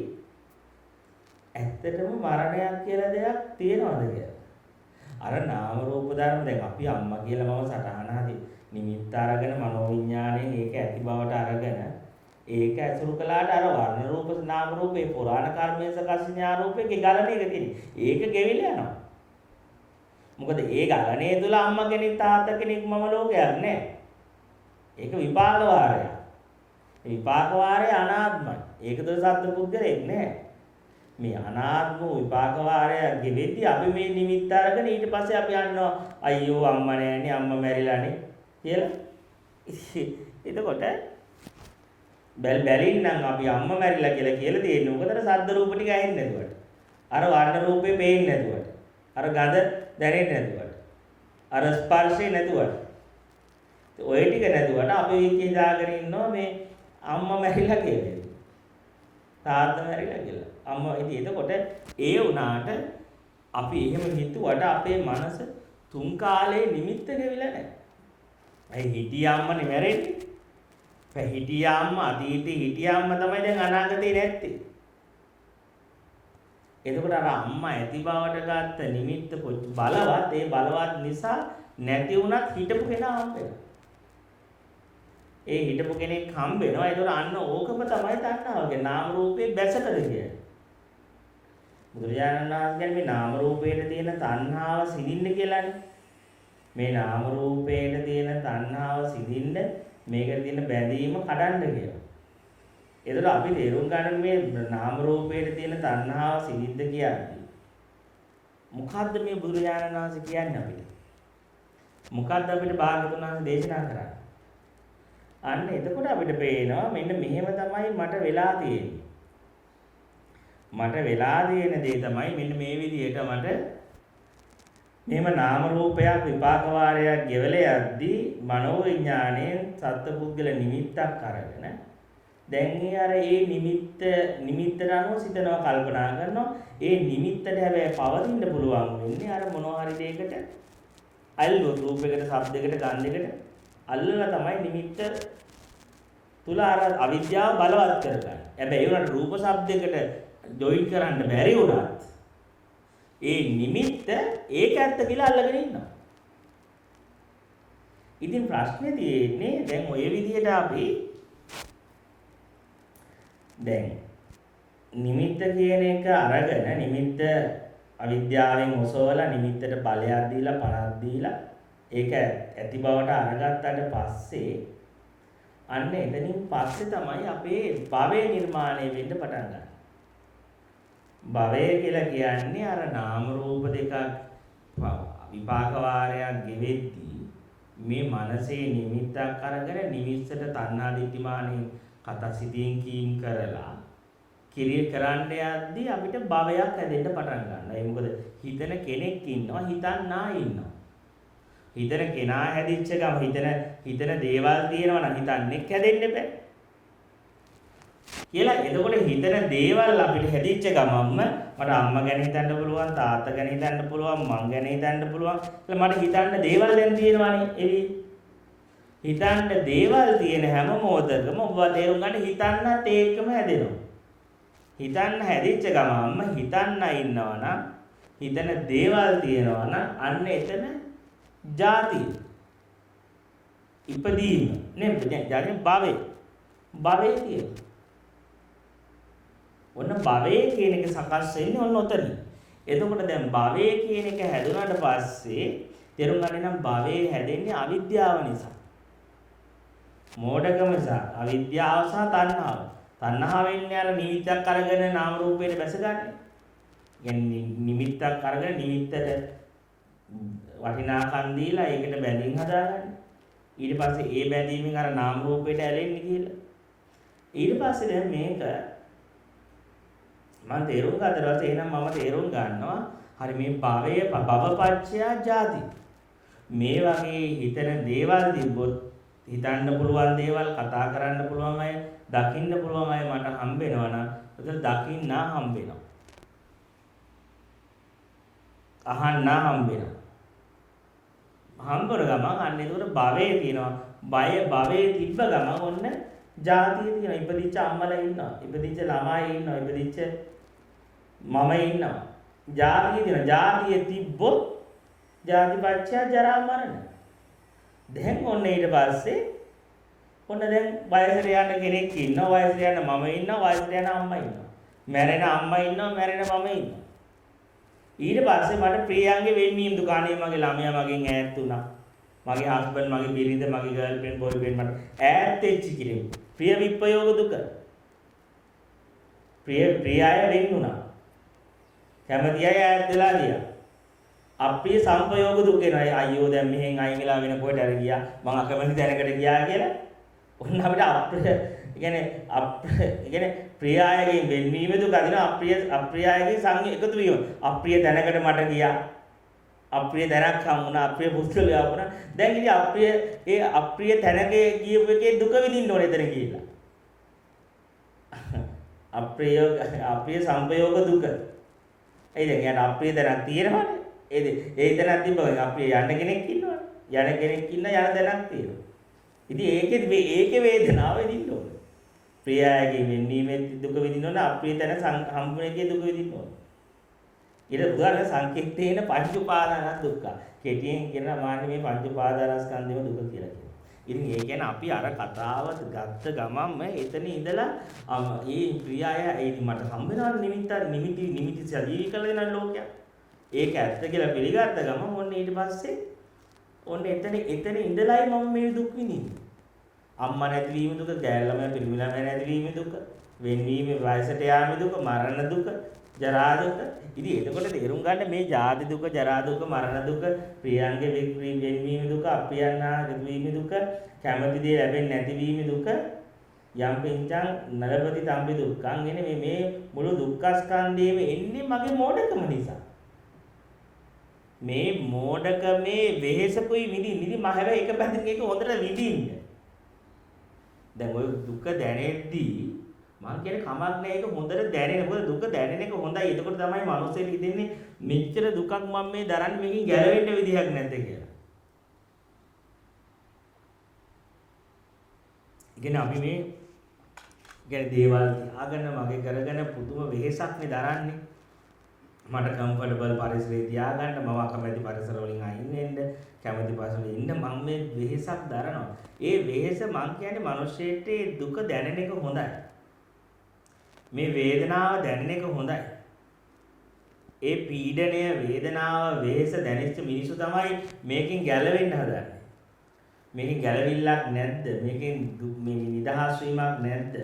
ආන්ගේ මිනිස්සෙක් නිදහස් වෙන්න ගියාට පස්සේ මේ දුකෙන්, මේ බරෙන්, මේ වෙහෙසෙන්, මේ මානසික පීඩණයෙන් මිනිස්සෙක් ගැලවෙන්න ගියාට පස්සේ මේ වෙහෙස කර ගමනේ ගැලවෙන්න ගියාට පස්සේ එයා ඇත්තටම තේරුම් ගන්න ඕනේ කතාව තමයි එයා මේ මුළු දුක්ඛ ස්කන්ධයම තියෙන්නේ. ජාති දුක, ජරා දුක, මරණ දුක, ප්‍රියංගේ වෙන්වීම දුක, අප්‍රියා සංකේ එකතු වීම දුක සහ කැමති දේ ලැබෙන්නේ නැතිවීම දුක මේ ඔක්කොම දෙන්නේ මගේ මෝඩකම නිසා. මේ මෝඩකමේ දුකක් විඳින්නේ. මරණ දුක කියලා ඇත්තටම එකක් නැහැ. ඉපදීම දුක කියලා ඉපදිච්ච දෙයක් නැහැ. ඉපදිච්ච දෙයක් හම්බෙන්නේ මේ අවිද්‍යාවෙන් මේ නිමිත්තක් ඇසුරු කරන නිසා. නිමිත්ත ඇත්තක් කරලා නිමිත්තටම වටිනාකම් දීලා ඒ මනසින්ම හදපු අරමුණට මනසින්ම ඇලිලා. මේක ඇත්ත දකින්න නැති නිසා විදීමේ දුකක් කියලා මම මේක තේරුම් ගන්නවා. ඒක තේරුම් අරගත්තට පස්සේ දැන් ඕක ඉතින් හැම ආයතනයකටම දාලා ඕක තේරුම් ගන්න. දැන් ඔය අපි රූප මට්ටමන්නේ කිව්වේ. දැන් ඊට පස්සේ ඕනනම් ඕක මේ ශබ්ද මට්ටමකටත් දාලා බලන්න. දැන් සද්දයක් ඇහෙද්දී ඒ ශබ්ද මාත්‍රය කියන එක ඒක දැන් අපි අර දේශනාව කරපු මුලින්ම කියවන ඒ ශබ්ද උනත් අනිත් කෙනාට ඇහෙන හඬ තව කෙනෙක්ට ඇහෙන්නේ නැහැ. දැන් මේ හඬ ඔබ හිතන්නේ මේ ශාලාවේ ඔක්කොටම එක විදිහට ඇහෙනවද නැහැ. ඒ කෙනාට හදලා අස්සවන්නේ. දැන් ඒකනේ බලන්නකෝ දැන් සුනාමියේදී සත්තු මැරුන්නේ නැත්තේ. මොකද අපිට ඇහුන්නේ නැති මානයක් සත්තුන්ට ඇහුණා. සද්ද. ඒස උන් බේරුණා ජීවිතේ. උන් ඉතින් අපිට ළඟට ඉන්නකන් ඇහුන්නේ නැහැ. සමහරවිට මොකද විශාල සද්ද ඒ රේන්ජ් එකේ සවුන්ඩ් අපිට ඇහෙන්නේ නැහැ. අපිට ඇහෙන යම් මට්ටමක් තියෙනවා. ඉතින් එතකොට ඒ මට්ටමේ සද්ද විතරයි අපිට ඇහෙන්නේ. ඉතින් එතකොට අපිට තේරුම් ගන්න එහෙනම් මේ එකම සද්දේ ඔක්කොටම ඇහෙන්නේ නැහැ. සද්දෙත් ඒ කෙනාට නාම රූපයෙන් සකස් කරලා අස්වන සද්දයක්. හරි ඒක තේරුම් ගන්න. ඒක තේරුම් අරගෙන ඊට පස්සේ දෙවෙනි කාරණේට අර දැන් අර ඇහැට ගත්ත උපමාවම තේරුම් ගන්න. ඇහැට ගත්තා වගේම දැන් අපිට සද්දයක් ඇහෙද්දී ඒ සද්දේ මේ කියන කෙනෙක් පෙර හිටියා නෙමෙයි. ඒ සද්දේ වුණාට පස්සේ ඒ සද්දේ ආයේ කොහෙවත් තියෙනව නෙමෙයි. දැන් මම මේ මයික් එකට එහෙම ගැහුවාම මේ සද්දේ පෙර තිබ්බද? නෑනේ. හැබැයි මේ හේතු දෙකේ ගැටීම නිසා මේ වෙලාවේ ඇහුණා. ඇහෙන එක දැනගත්තා. ඒ වෙලාවට ඇහුණා ඒක දැනගත්තා. ඉතින් ඒක ඉවර වෙද්දි ඉවරයි. ඒක දැනගත්ත ඉදත් ඉවරයි. ඒක දැනගත්ත ඒ සංඥාවත් ඉවරයි. ඒක පෙර මේ සද්ද තිබෙත් නෑ. මේ හඬ ඇහෙන වෙලාවේ සද්ද ඇහෙනවා කියලා දැනීම ආවා. ඒක හඳුනාගත්තා. ඒ කියන්නේ දැනුණා හිතුණා. ඒක එතන ඉවර වුණා. ඉතින් එච්චර එතනින් එහාට මොකුත් නෑ. වැඩේ තියෙන එතනින් එහාට අපි මොකද කරන්නේ? අම්මෝ අපි කියනවා අම්මෝ. අන්න අර මයික් එකේ සවුන්ඩ් එක තමයි ඇහෙන්නේ. කියලා ඔන්න මනසින් නිමිත්ත ඔසවනවා මයික් එක. දැන් එතකොට මේ මයික් එකට ඔන්න අපි ගන්න ඒක ඔසවන්නේ චිත්ත රූපයක් එක්ක හැම වෙලෙම. දැන් අපිට ඔන්න මයික් එකේ ඔසවලා මේ සද්දෙට දැන් ඔන්න චිත්ත රූපයක් වෙන සටහනක් එනවා සිතේ. ඒ සටහන ආවට පස්සේ ඊට පස්සේ මොකද වෙන්නේ? අර අපි ඊට පස්සේ දෙවෙනි වතාවට හිතන්නේ මේ සද්දේ ගැන හිතනවා කියලා මේ සද්දේ කියලා හදාගත්ත මයික් එක ගැන චිත්‍රෙට නිමිත්තට. මයික් එක මෙහෙමයි මේ මයික් එකෙන් මෙහෙම සවුන්ඩ් එකක් එනවා කියලා හිතනවා. එතකොට ඒ හිතන එක මේ ඇහෙන සද්දෙට අදාළ නැහැ. සද්දෙට කිසිම සම්බන්ධයක් නැති එකක් ඇහෙන්න පටන් ගන්නවා. ඉතින් එතකොට ඊට පස්සේ අපිට සිද්ධ වෙන්නේ මොකද්ද? දැන් ඊට පස්සේ දැන් ඔන්න අපිට අර සවුන්ඩ් එකට සටහනක් තියෙනවා. ඒතර මට ගිහිල්ලා ආයේ ඒ ගායකයාගේ හඬ අහන්න පුළුවන්. ඒ දැන් මට ඒ සද්ද හැදිව ටක් ගාලා මනසට මමයි. අහවල් ගායකයා නේද? චිත්‍රයක් මැවෙනවා. ඇත්තටම ඒ සද්දෙට චිත්‍රයක් නිමිත්තක් අරගෙන ඊට පස්සේ දැන් ඒ චිත්‍ර නිමිත්තත් එක්ක මට හිතන්න පුළුවන්. අම්මට ඌ මට කුණු හරපෙන් බැන්නා නේද? මට ආදරේ කතා කරා නේද? ඉතින් සද්ද වලට කොහෙද ආදර කතා තියෙන්නේ? සවුන්ඩ් වල කොහෙද කුණු හරප තියෙන්නේ? සවුන්ඩ් වල කොහෙද ශාස්ත්‍රීය සංගීත තියෙන රැප් තියෙන්නේ? රැප් කොහෙද සංගීත සවුන්ඩ් වල තියෙන රැප් කොහෙද සවුන්ඩ් වල තියෙන්නේ? ශාස්ත්‍රීය සංගීත කොහෙද තියෙන්නේ? ක්ලාසික් මියුසික් කොහෙද තියෙන්නේ? ඉතින් එතකොට අපි තේරුම් ගන්නවා දැන් එහෙම මේ ඇහෙන සද්දවල ක්ලාසික් ශාස්ත්‍රීය සංගීතවත් රැප්වත් එහෙම නැත්නම් කුණු හරපවත් එහෙම නැත්නම් බනවත් ආදර කතාවක් ඒ මොකක්වත් දෙයක් ඒ ඇහෙන සවුන්ඩ් එකේ නේ ඒ නාම රූපේ ඒක ඇහෙනවා ඒක දැනෙනවා යනවා. හරියට නිකන් අර අපි භාෂාවක් දැනගන්න ඉස්සෙල්ලා අපිට බයින මට්ටම ගන්නකො. අපි ඉංග්‍රීසි දැනගන්න ඉස්සෙල්ලා කුණු අරපෙන් ඇවිල්ලා සුද්දෙන් බැනන් ගියොත් එහෙම අපි ස්තුතියි කියලා යයිද? ඉතින් අපි දන්නවද මේක කුණු අරපද? මේවා පොඩි එකේට කුණු අරපෙන් බැන්න කියලා උට දැනෙනවද? පොඩි එකේට කුණු අරපෙන් බැන්න කියලා උට දැනෙනවද? ඒක නෑ. ඉතින් උටත් අපි ඇහෙන මට්ටමේම සද්ද ඇහෙන්නේ නැද්ද කියලා බලන්න. අපිට ඇහෙන මට්ටමම උටත් ඇහෙනවා. අපිට ඇහෙන මට්ටම පොඩි එකාට ඇහුණාට ඒ දෙන්නට සද්දය වුණාට අපිට වදිනවා පපුවට අම්මට සිරි අරුවට මෙහෙම කිව්වනේ දෙන්නම උගාට කියලා අපිට දැනෙනවා. ඒ පොඩි කාට දැනෙන්නේ. ඒ බලන්නකො ඉතින් ඒ අපිට මේ භාෂාව ඉගෙන ගන්න ඉස්සෙල්ලා භාෂාවක් එක දැනගන්න ඉස්සෙල්ලා අර ළමයා ගැහෙන මට්ටමේ තමයි අපි හිටියේ. ඉතින් අපිට එතකොට කවදාක්වත් මේ එහෙම කුණුහරුප කියලා දේවල් අපි දන්නේ නැහැ. බණ කියලා දේවල් නැහැ.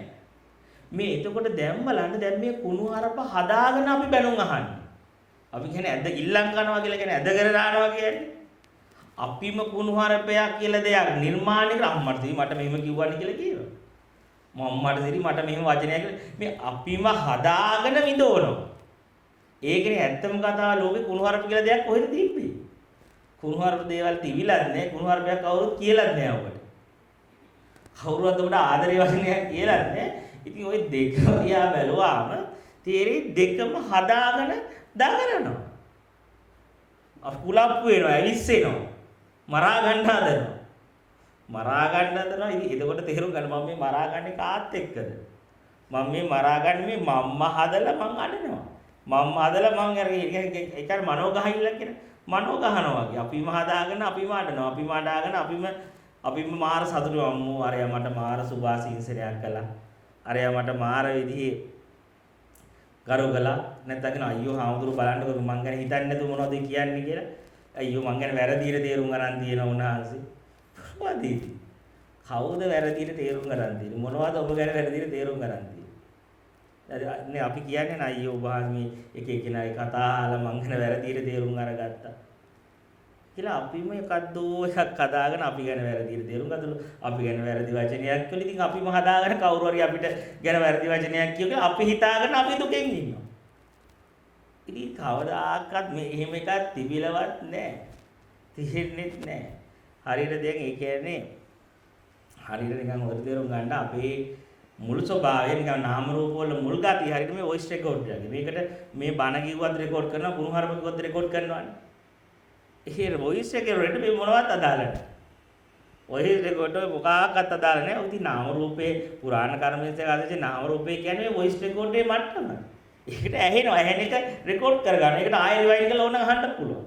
ආයෙ තව කෙනෙක්ට අහන්න පුළුවන්. හැබැයි ඒකට අදාළ නැහැ කිසි දෙයක්. එයා හදාගෙන දුක් විඳින්නේ නැහැ වොයිස් රෙකෝඩ් එක. අපිට වඩා නිවන්ට ළඟයි. අපිට වඩා නිවන් දැකලා ඇති. මොකද අපි මේ ඇහෙන සද්දල්ලන් අපි තව එකක් හදා විඳවනවා. අම්මට දෙය හාමුදුරු මට දන්නේ හින්ට් එක ගැව්වේ. අද මට දන්නේ නැද උන්නේ. අර කියලා ඉතින් මොකද්ද අපි මේක මොකද්ද මන්ද අද අපි මොකද්ද බාල්දිය පුරව ගන්නවා වගේ ප්ලේට් එක අරන් එනවා කියනවා අර අරන් එනවා කියනවා අපිට මට අද කියන්නේ කියලා. මොකද ඉතින් අපි හදාගෙන ඉතින් කරනවා ඉතින්. අපිම හදාගෙන එකක් අරයා මට කිව්වා අර කිව්වා ඉතින් ඒකමනේ ඉතින් ජීවිතේ මේ හැමදාම උනේ ඔච්චරනේ. නිකන් මේ හීනෙකට බය වෙලා හීනකින් මල පැනලා වගේ. මේ හීනෙකින් කවුරු හරි හීනෙන් බැන්නොත් අරුව මට බැන්නගෙන කවුද බැන්නේ? හීනෙකට බැන්නා වගේ එතකොට තේරෙනවද මේ ලෝකේ එහෙම කවුරුවත් කාටවත් බැලලා නැහැ. කවුරුවත් කාටවත් ප්‍රශංසා කළාත් නැහැ. කවුරුවත් කාටවත් හින් ගහලත් නැහැ. අපිම හින්ට් එකක් හදාගෙන අපි විඳලා. අපිම පැනුවක් හදාගෙන අපි විඳලා. ඉතින් වැඩේ තියෙන්නේ. ඉතින් ඒක නිසා මේ අර මේ ડોක්ටර් කෙනෙකුයි දැන් මහාචාර්ය කෙනෙකුයි ඉන්නවලු පෙරාදෙණිය හොස්පිටල් එකේ. ඊට පස්සේ අර පෙරාදෙණිය මට මතක නැහැ හොස්පිටල් එක. ඉතින් ඊට පස්සේ මේ කුමාරි ඒ ડોක්ටර් මේ මොකද කරන්නේ? හිටපු ගමන් මහාචාර්යතුමා එල්ලවලු ඔයාගේ ආගම මොකද්ද කියලා. ඉතින් ආගම මොකද්ද? බුද්ධ ආගම. ඊට පස්සේ අර මහාචාර්යතුමා බැන්නලු මොනවද මොන පිස්සුද බුද්ධ ආගම ගැන මොන බොරුවක්ද උඹලා මේ පොල්ලොකු පචේකට ආව වෙලා ඉන්නේ බුද්ධ ආගම කියලා පචේකට ආව වෙලා කියලා බැනගෙන යනවලු. බැනගෙන යද්දි අර වෛද්‍යතුමා ඉතින් ඒත් hina වෙලා ඉන්නවලු ඉතින්. එතකොට මහාචාර්යතුමාලා ඒකට කේන්ති කියන්නේ නැද්ද කියලා. ඉතින් බුද්ධ ආගමකට වෙන්න කියලා මම මොකටද කේන්ති ගන්නේ? කියලා. එතකොට කිව්වා මම මෙච්චර කාල හෙව්වේ ඇත්තටම සැබෑ බෞද්ධයෙක්. ඔබතුමා විතරයි දැක්කේ කිව්වා. කියන්නේ ඒ නිකන් චෙක් කරන්න බලලා චෙක් කරන්න බැනගෙන මොන පිස්සුවක්ද මොන විකාරයක්ද කියද්දී ඇවිල්ලා එනවා නම් මේ මොකද්ද බුද්ධ ආගමක් දාගෙන මම මොකටද දුක් විඳින්නේ මම හදාගෙන ගුරුවරු මම හදාගෙන ශාස්ත්‍රවරු මම හදාගෙන එයාට හින්ට් එකක් ගිහුවම මට වදිනවා එයාට මොනවාරි කියපු ගමන් මාව ඇවිස්සෙනවා ඉතින් හැබැයි ඒ උනාට ඒ කියපු මනුස්සයර එයාට ගානක් ගන්නෑ සමහර එයාට බරුනේ අදාළක් නෑ ඉතින් ආගේ වගේ අපි මේ විදවන්නේ කොහෙදෝ යන්නේ ඒවා කොහෙදෝ යන නයි අපි ඇඟට දාගෙන කන්නේ. ඒ නිසා ජීවිතේ සත්‍ය පැත්තට ගියාම එහෙම මොනවාක්වත් දෙයක් කිසි දවසක වෙලා නැහැ. කවුරුත් කාටවත් මොකක්වත් කියලා ඇත්තේ නැහැ. කියන්නත් කෙනෙකුත් ඇත්තටම නැහැ.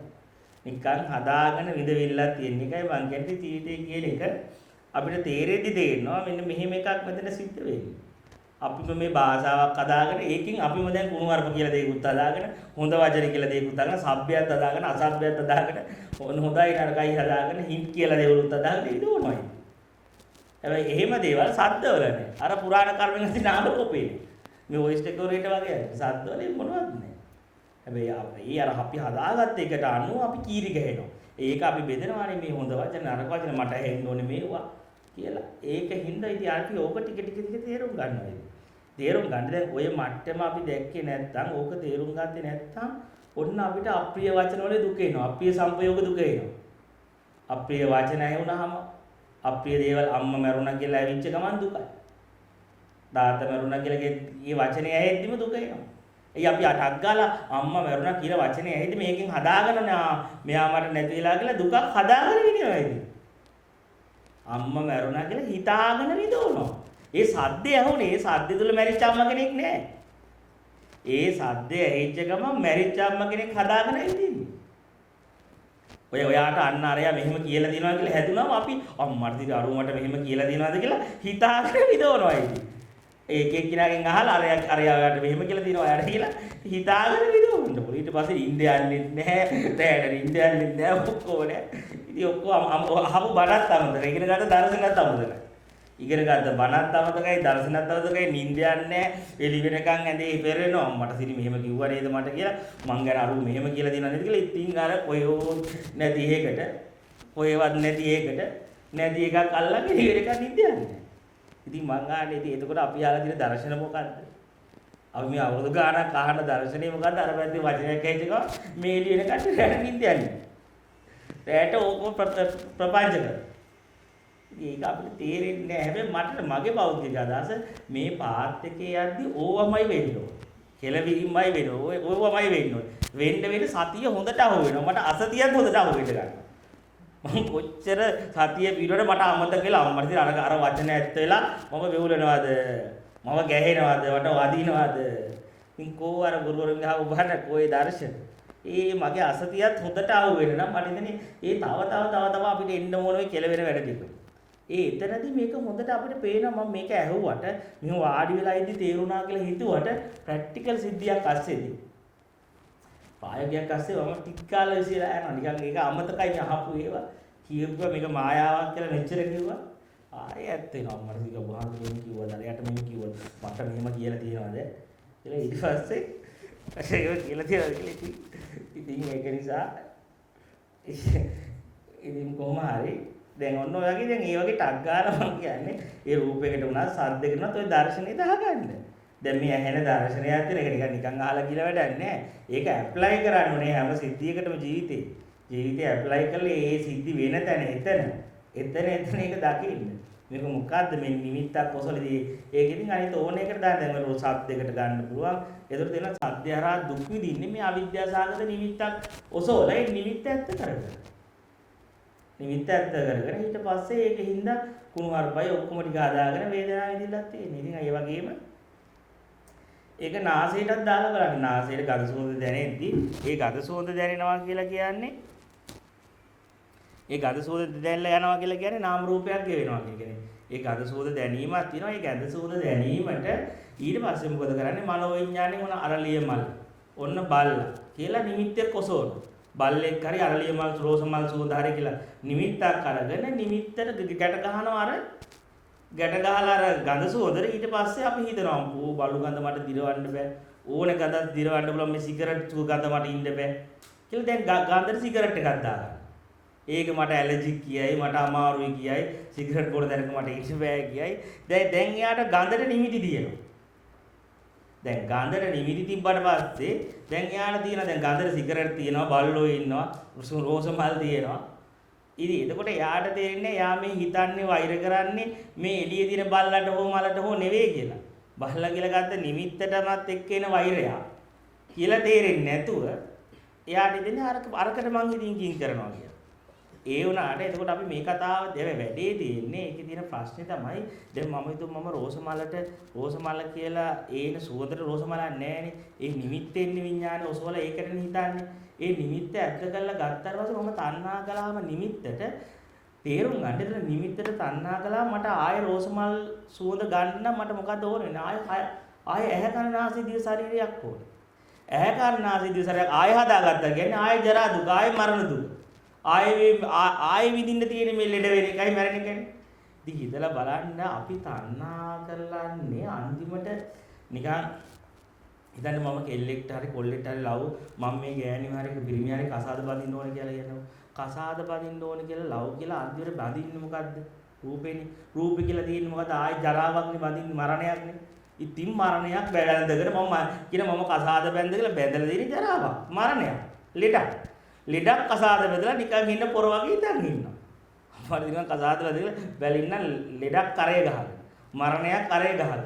ලෙඩක් කරේ ගහගෙන ජරාවකුයි තව මරණයකුයි තව මේ රූපිකේ ඕකනේ ගන්න ඉතින් තව ජරාවක් කරේ ගහගෙන ඒකේ විපාක දෙකක් වෙනවා. එකක් මේ ජීවිත වශයෙන් මම මේ නිමිති කියලා බැඳලා දෙන ජරාවට පදින මරණයට පස්සේ ගෙවෙන දෙකනේ.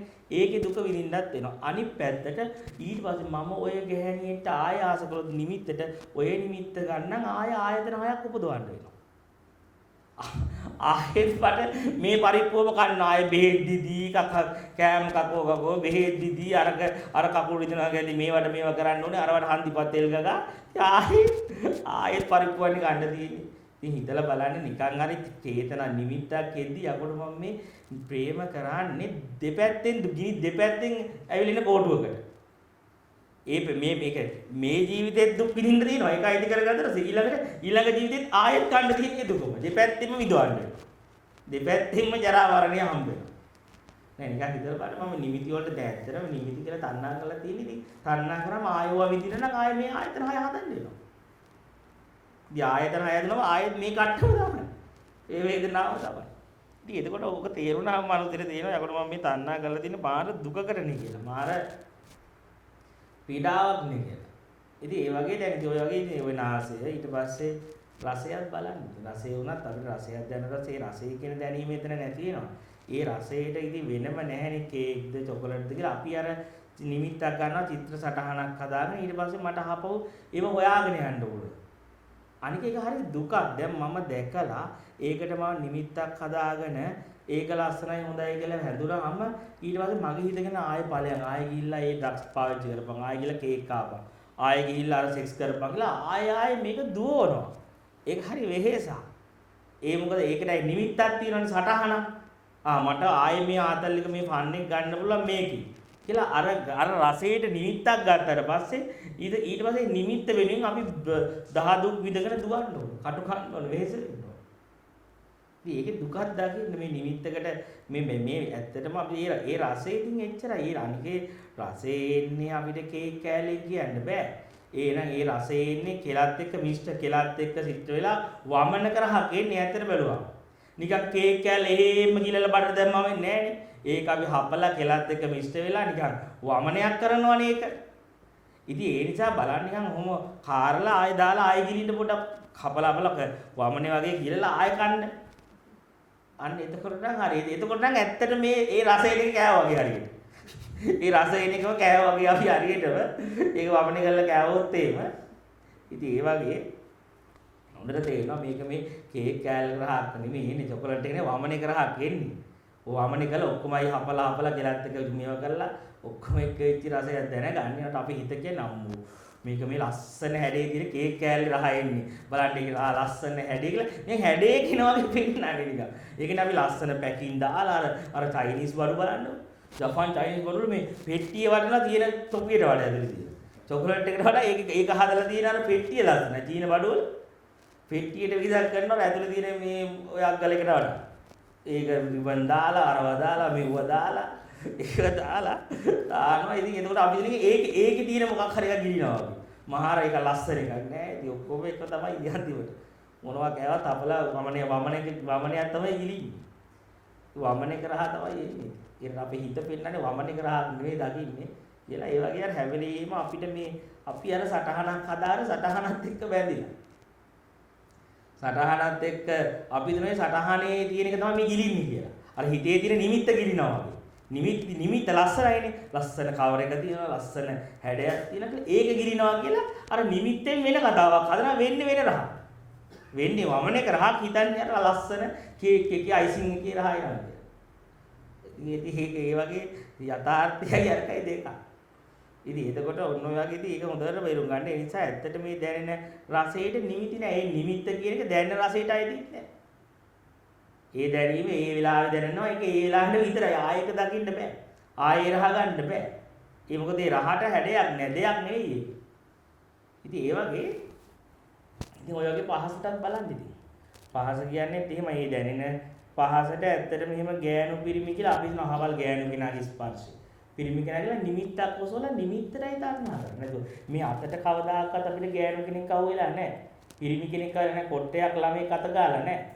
ඒ දැනීමත් එක්ක නිමිත්ත අරගෙන අපි නිමිත්තෙන් වෙනම සීනයක් මවා ගන්නවා.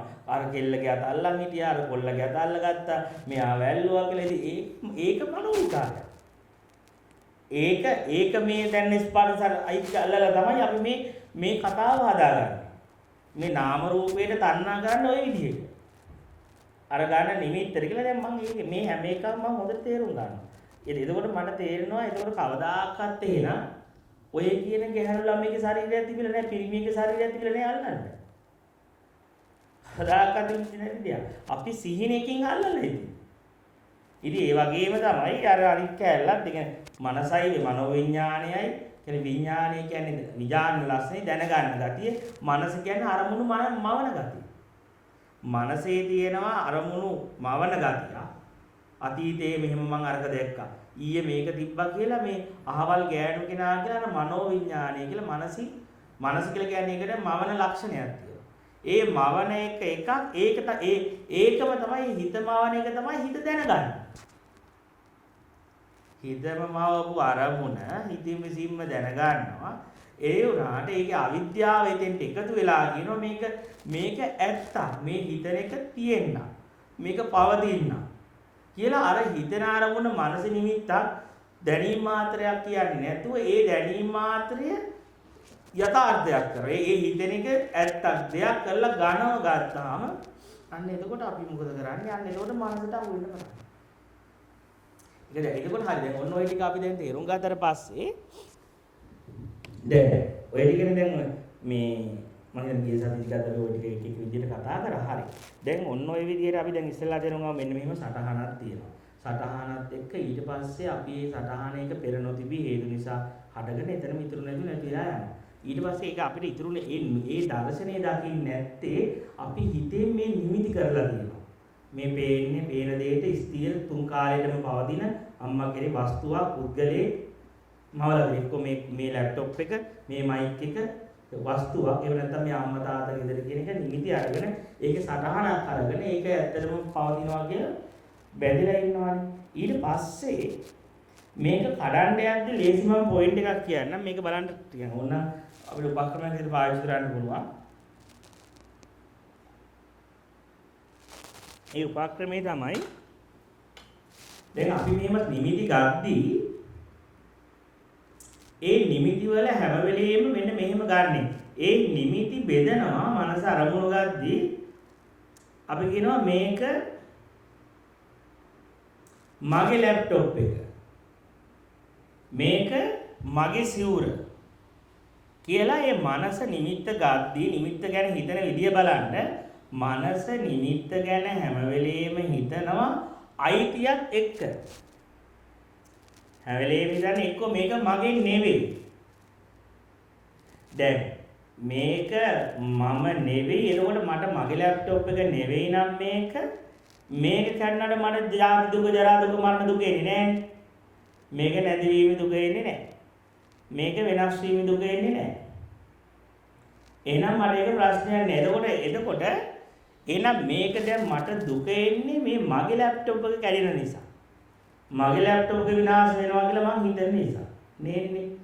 එතකොට දැන් අපි අර මේකේ තේරුම් ගන්න බලනවා මෙන්න මෙහෙම උපක්‍රමයකට ගිහිල්ලා බලන්න. දැන් එතකොට දැන් අපි යමක් මේක මගේ ලැප්ටොප් එක කියනවා නම් එතකොට දැන් මට මේක කැඩෙද්දි දුක හිතෙන්නේ මට මේක කැඩෙද්දි වේදනාව දැනෙන්නේ මේකේ මගේ නිසානේ. ඒක හිතෙන් අහන ප්‍රශ්නයක් හිතට කියලා බලන්න. දැන් මේකේ දැන් අයිතිකාරයා කොතනද ඉන්නේ කියලා ප්‍රශ්න කරා. මේ අයිතිකාරයාටනේ මේකේ දුක දැනෙන්නේ. මේ ලැප්ටොප් එක කැඩිච්ච නිසා, අම්මා මැරිච්ච නිසා, තාත්තා මැරිච්ච නිසා. ඊළඟ මේකේ දුක දැනෙන්නේ හැම වෙලේම මගේ දේවල් නැති වුණාමනේ දුක දැනෙන්නේ. හැබැයි දුක දැනෙන්නේ ඒ ලැප්ටොප් එකට නෙවෙයිනේ. ඒ අම්මට නෙවෙයිනේ. මැරිච්ච අම්මට නෙවෙයිනේ මටනේ. මේ අයිති කියලා සිත නිමිති වෙන්නද්දි මේක ඔබට අයිති කියලා හරි දැන් ඉතින් අහන්න. දැන් මේකේ වෙනස් වුණොත් එහෙම මේක තියාගන්න ඕන අයිතිකාරයන්නේ. ඒ දුක දැනෙන්න කොහෙද ඉන්නේ? මේ ලැප්ටොප් එකේ අයිතිකාරයා කොහෙද ඉන්නේ කියලා. දැන් එහෙම අහලා දැන් නිකන් සිත කියන ඔන්න දැන් ඉස්සෙල්ලාම අපි ගමු භෞතික වස්තු කියන දැන් නිමිති අරගන්නේ භෞතික වස්තු වල ඉන්නේ. දැන් මම මේ කියන්නේ එක පාට මේක නිමිත්තක් කියලා කඩන්න බැරි කෙනෙක්ට ඕනනම් මේක නිකන් උපක්‍රමයක් වශයෙන් කරන්න පුළුවන්. එක පාට එතනින්ම කඩා ගන්න බැරි කෙනෙක්ට ඕනනම් මොක විශ්ලේෂණ මාර්ගයකට යන්න පුළුවන්. ගිහිල්ලා බලනවා හරි. දැන් ඔය ලැප්ටොප් එක කෑලි ගාලා බලන දැන් කොයි කෑල්ලේද දැන් මම ඉන්නේ. ඒතර අපිට හරි ලැප්ටොප් එකේ නම් මට අයිති වුණාට මම නැහැ. හරි ඊට පස්සේ මම මගේ කියලා ආයි භෞතික මොනවද අරන් ඉන්නේ? භෞතික කරගෙන ඉන්න ඔක්කොම ටික බලනවා. ඊට පස්සේ ලැප්ටොප් එක බලනවා. ඊට පස්සේ මගේ හෑන්ඩ් බෑග් බලනවා. මේවා කෑලි කැඩුවාම මම දන්නවා ඒක ASCII මම පෙන්නන්න බෑ. සාමාන්‍යයෙන් යමක් මම කියන්නේ මට අයිති කියන්නේ දැන් මගේ කිව්වට ඒකෙන් අදහස් කරන්නේ මට අයිති දේ කිව්වට මම නෙවෙයිනේ. ඊළඟට මම මගේ බලන්න දැන් මං කියන මේ ඇඳුම සිවුර. මං දැන් මේ සිවුර මම කොලාපවත් කියන්නේ මම සිවුර කියන්නේ නෑනේ. අනික ඒ මගේ සිවුර කියලා කියන්නේ. අපි විවහාර කරන්නේ හැම වෙලෙම මගේ දැන් ඊට පස්සේ බලනවා දැන් මගේ සිවුර තුල කොතනද මං ඉන්නේ. හරි ඒක දැන් හිත කියනවා නම් ඔබ මේක උඹේමයි කියලා හරි අවුලක් නෑ. මේ සිවුර මගේනේ. හරි දැන් මේක නැති වුණාම දුක එන්නේත් මටනේ. මේක නැතිවීම දුක එන්නේත් මටමයි. ඒ මොකද මගේ දෙන්නේ නැති වුනේ. හරි දැන් මම මේක කඩලා බලන කොයි කෑල්ලේද මම ඉන්නේ මේ සිවුරේ. සිවුරේ කොයි කෑල්ලේද ඉන්නේ බලමු සිවුරේ කොතනකවත් නෑ. දැන් මොන සිවුරේ බැලුවා ඇඳුම් වල බැලුවා. ඇඳුම් වලත් නෑ. කම්පියුටර් වලත් නෑ. පුටු වලත් නෑ. ඒව ඔක්කොම කෑලි ගල්ලා බලන කොයි කෑල්ලේ හරි ඉන්නේ කියලා. හරි දැන් ඒකෙත් නෑ. ඊට පස්සේ අපි බලනවා දැන් කිසිම භෞතික වස්තු රුකක් නිමිත්තක නෑනේ ගත්තට. ඊට පස්සේ අපි බලනවා එහෙනම් මේ බොඩි එකේ ඉන්නවා. දැන් මම ශරීරය වුණත් මම ශරීරය කියන්නේ නෑනේ. අපි හැම වෙලෙම කියන්නේ මගේ අත. හාමුදුරනේ මගේ ඇහැ. බලන්න මගේ ඇහැ, මගේ අත, මගේ කකුල, මගේ නියපොත්ත කියලා කොයි වෙලාවකත් මම කකුල කියන්නේ නෑනේ අපි. අපි කවදාකවත් මම අත කියන්නේ නෑ. මට අයිති කියලා කියන්නේ. ඒතර අයිතිත්වයනේ කියන්නේ. හැම වෙලේම අපි කියන්නේ මේ මගේ දැන් ඇත්තට මම අත දිහා බලද්දි පේන්නේ මම මේ පිට කෙනෙක් කියන්නේ. අත දිහා බලන් ඉන්නේ මම වගේ නේ. අත නෙමෙයිනේ මම. අත දිහා මම බලන් ඉන්නවා. මේක මගේ අත. හැබැයි ඒක අතට එහෙම ඇඟිලිමක් නැහැ. ඊට දැන් අත කපලා දැම්මා. ඊට මම අත කපලා දානවා. අත කපලා දැම්මට පස්සේ අපි කියන්නේ අම්මෝ මාව කපලා දාලා නෙමෙයි මගේ අත කපලා දාලා. අර තියෙන්නේ මගේ කපපු අත කියනවා මිස අම්මෝ මාව කෑලි කපුවා කියන්නේ මාව කපලා නෙමෙයි මගේ අත කපලා දාලා කියන්නේ. මගේ අත කැඩිලා මගේ අත කපලා මගේ කකුල කපලා. ඉතින් ඕක අතමම නම් ඉතින් අත නැති විදි මාත් කැඩිලා තියෙනවා. මගේ මාව කැඩිලා යන්නේ නැහැ. මාව නැති වෙලා යන්නේ නැහැ. අත කෑලි කෑලි වලට කපාද්දි මාව කැපි කැපි යන්නේ නැහැ. මගේ අත කැපි කැපි කැපි යනවා. ආයිති දෙයක් කරනවා. ඉතින් එතකොට ඔන්න ඔය එතකොට හිතට වෙන්නන්න දැන් සිත අයිති කරන් ඉන්න ශරීරයේ කොයි කෑල්ලකට ගියත් එතන මට අයිති කියන විශ්වාසයෙන් මිස අයිති කාර්යය කොයි කෑල්ලකවත් නැහැ. ඊට දැන් මගේ අපේ දැන් මට මම කියලා ඉඳගෙන ගෙවල් කඩලා බැලුවා. ගෙදර මම නෙමෙයි මට අයිති. එහෙනම් එතනත් මම නේ. ගෙදරත් නෑ. කොම්පියුටරෙත් නෑ. අතෙත් නෑ. ඊට අන්තිමට අදගෙන එහෙනම් ආදුනේ මේ හිතනේ ඒකත් අපි කියන්නේ මම හිත නෙමෙයි මගේ හිත කියලා. ඒකවත් අපි කියන්නේ මම කියලා. මගේ හිත. ඒ හිතත් ඒ රාගත් වෙනවා, දේශත් වෙනවා, ඕකත් ඇවිල්ලා යනවා. ඔය අපි බලකත් මම හිත කියන්නේ මේ මගේ හිතට රාගය ආවා. මගේ හිතට දේශය ආවා කියලා අපි කතා කරන්නේ මම හිත නෙවෙයි. මට අයිති දෙයක්. මට මේ හිත ඇවිල්ලා දුක් දෙනවා. මට හාමුදුරුවෝ මේ හිත ඇවිල්ලා සිතිවිලි අල්ලලා දෙනවා. අපි එහෙම නෙන්නේ. බලන්නකො මට හාමුදුරුවෝ කැත සිතිවිලි ටිකක් එනවනේ මේ දවස්වල. මට මෙතන මල පයින්නවනේ සිතිවිලි එනවනේ කියලා. මේ අපි කියන්නේ මට එනවා කියලා සිතිවිලි. මේ මම සිතිවිලි කියන්නේ මේ මට රාග සිතිවිලි එනවනේ. මට දැන් හිත නිවිලානේ. මගේ හිත නිවිලා කියලා මම නිවිලානේ මගේ හිත නිවිලා කියලා කියන්නේ. මගේ සිත දැන් නිවිලා ආයෙ සිත ඇවිල්ලා. ඒක අයිති දේ තමයි. අයිති දේ වෙනස් වෙනවා. අන්න එතකොට අපි එහෙම නුවණින් විමසලා දැන් සිත ගන්නත් බැහැ.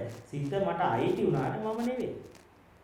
සිත මම ඒකේ අයිතිකාරයා මිසක් දැන් මට මම යම් බැටරියක් අයිති කියන්නේ බැටරිය කියන්නේ මම නෙමෙයිනේ.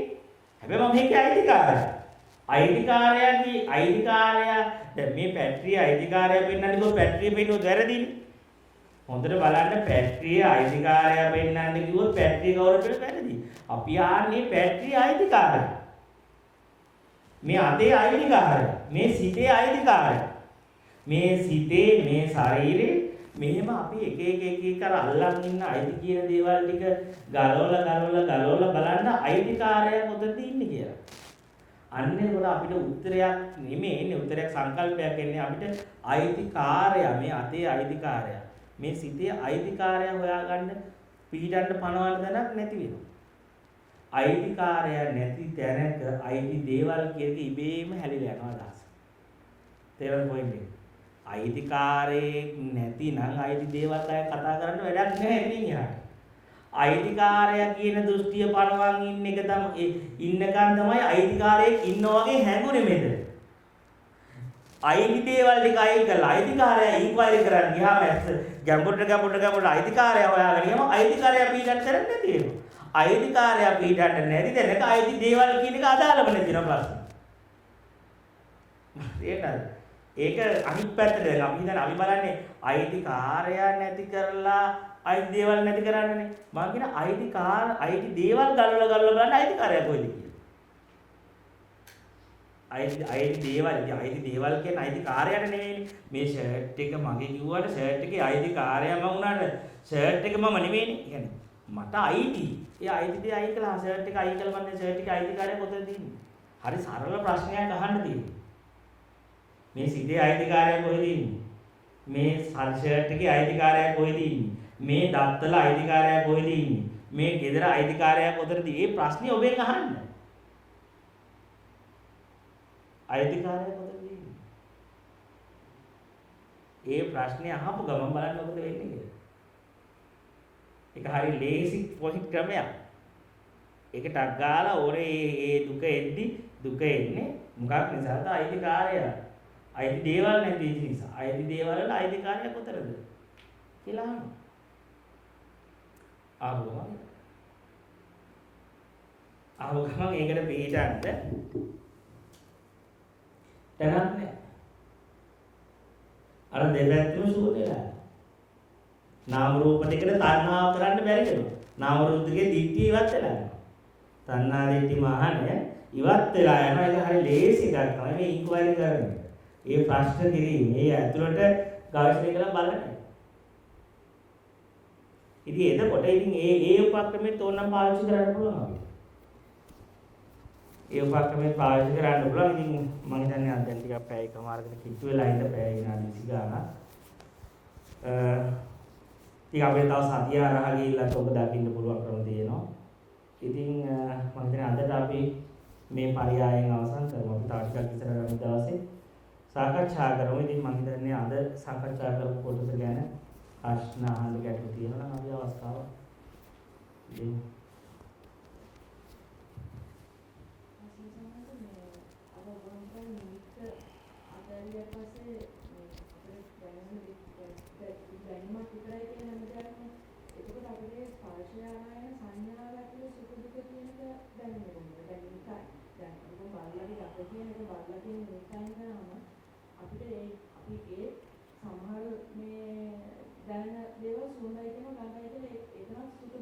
ඒ පරණ ඩේටාවකට සාපේක්ෂව.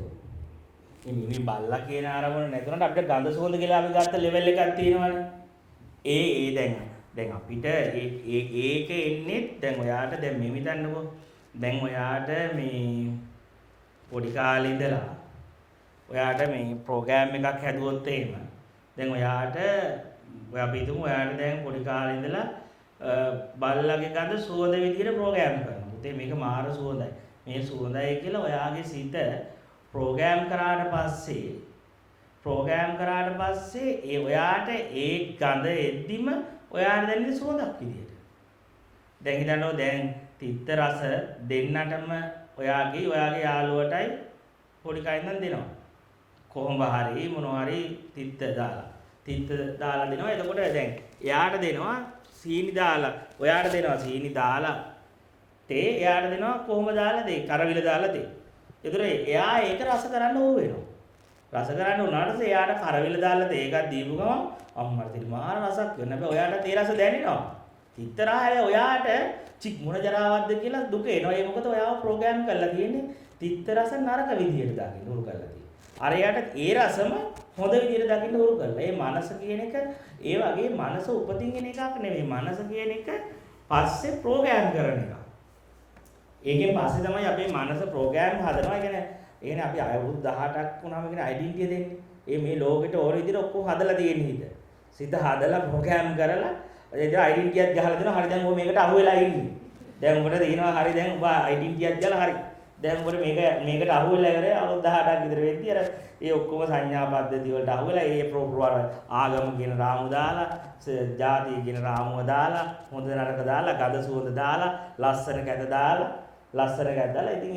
ඉතින් එතකොට ඔබට දැන් තියෙනවා කියලා බලන්න ලස්සන තැන් සමහර තැන් දැක්කහම ලස්සන නෑ කියලා හිතෙනවා. සමහර තැන් ලස්සනයි කියලා හිතෙනවා. ඉතින් ඒක එක එක්කෙනාට සමච්චකයි. එක එක්කෙනාට ඔයා ලස්සනයි කියන තව කෙනෙක් ලස්සන නෑ. දැන් ඔයාට හිත යන කොල්ලන්ට ඔයාගේ යාළුවන්ට හිත යන්නේ නෑ. ඊයා හන්ද බල මේ ඔබට පිස්සුද බං මේ ඔයා කන්නඩි දෙක දාගෙන ඉන්නේ නැද්ද ඔකට හිත ගියුට කියලා. ඔබ කන්නඩි දෙකක් දාගෙන ආවේ නැද්ද මේලා ඒ මොකද උනේ කියලා. මොකද උගේ ඇස් වලට ඒක ලස්සන පේන්නේ නෑ. ඇස් වලේ නෑ 아무තු විදිහට. අපි මාර විදිහට පිම්බිලා මාර හැඟීම් ඇද කරගන්න එක අනිත් එක අර වඳුරෙක් වගේ. අනිත් එක වඳුරෙක් වගේ වේදී අපිට පිළ රාජ්‍ය කුමාරයෙක් වගේ. ඉතින් ඇයි මේ? ඒතර හොදට බලන්න ඇයි මොකද්ද මේ වෙන්නේ? ඇයි මම මයික්‍රොෆෝන් එක අන්මියුට් කරන්න පුළුවන්ද? හරි. ඇයි එතකොට මේ දැන් හරිද? දැන් හරි සමහරවිට. එතකොට දැන් අපි මේ විදිහට බැලුවාම අපිට හිතා ගන්න බෑ ඇයි මේ මම ලස්සනයි කියලා දකින්න කටහඬ මම ලස්සනයි කියලා දකින්න කෙනා මම ලස්සනයි කියලා දකින්න ගඳ සුවඳ දැනෙන එක මම දකින්න රස තවගෙට අපිරියයි. තවගෙට එක ලස්සන නෑ. අන්න ඒක තමයි අපි තේරුම් ගන්න ඕනේ මට කාමයේ එන්නේ. මට රාගසිතක් එන්නේ. තේරුම් ගන්න ඕනේ මට දැන් මේ රූපේ දැක්කාම මේ කටහඬ දැක්කාම මේ සුව රාගීත කියන්නේ ලිංගිකත්වය ඇතිවෙනවා කියනම ගන්න එපා. ඇලෙනෙක් ගන්නකො. මේ රූපේ දැක්කාම මේ සද්දය වුණාම මේ ගඳ සුවඳ දැනුණාම මේ රස දැනුණාම මට රාගසිත පහළ වෙන්නේ මට ඒක හොඳයි කියලා දැනෙන නිසා. දැන් ඔයාට ඒක සුවඳයි කියලා දැනෙන නිසානේ ඒකට ඇලෙන්නේ. ඔයාට ගඳයි කියලා දැනෙන නිසානේ ඔයා ගැටෙන්නේ ඒකට. ගඳයි කියලා දැනෙන නිසා සුවඳයි කියලා දැනෙන නිසායි ගැටෙන්නේ ගැලින් තියෙන්නේ. ඒතර මම බලනවා මට මේ ගඳ සුවඳ දැයි මට මේක ගඳයි මේක සුවඳයි කියලා වෙන්නේ. මේ දැනීම ගන්ධය කියන්නේ දැනීමක්. ඒකට ගඳ සුවඳක් නැහැ. ඒක නිකන් දැනීම මාත්‍රයක්. ඒක ගඳ සුවඳ කියලා වෙන්නේ කොහොමද?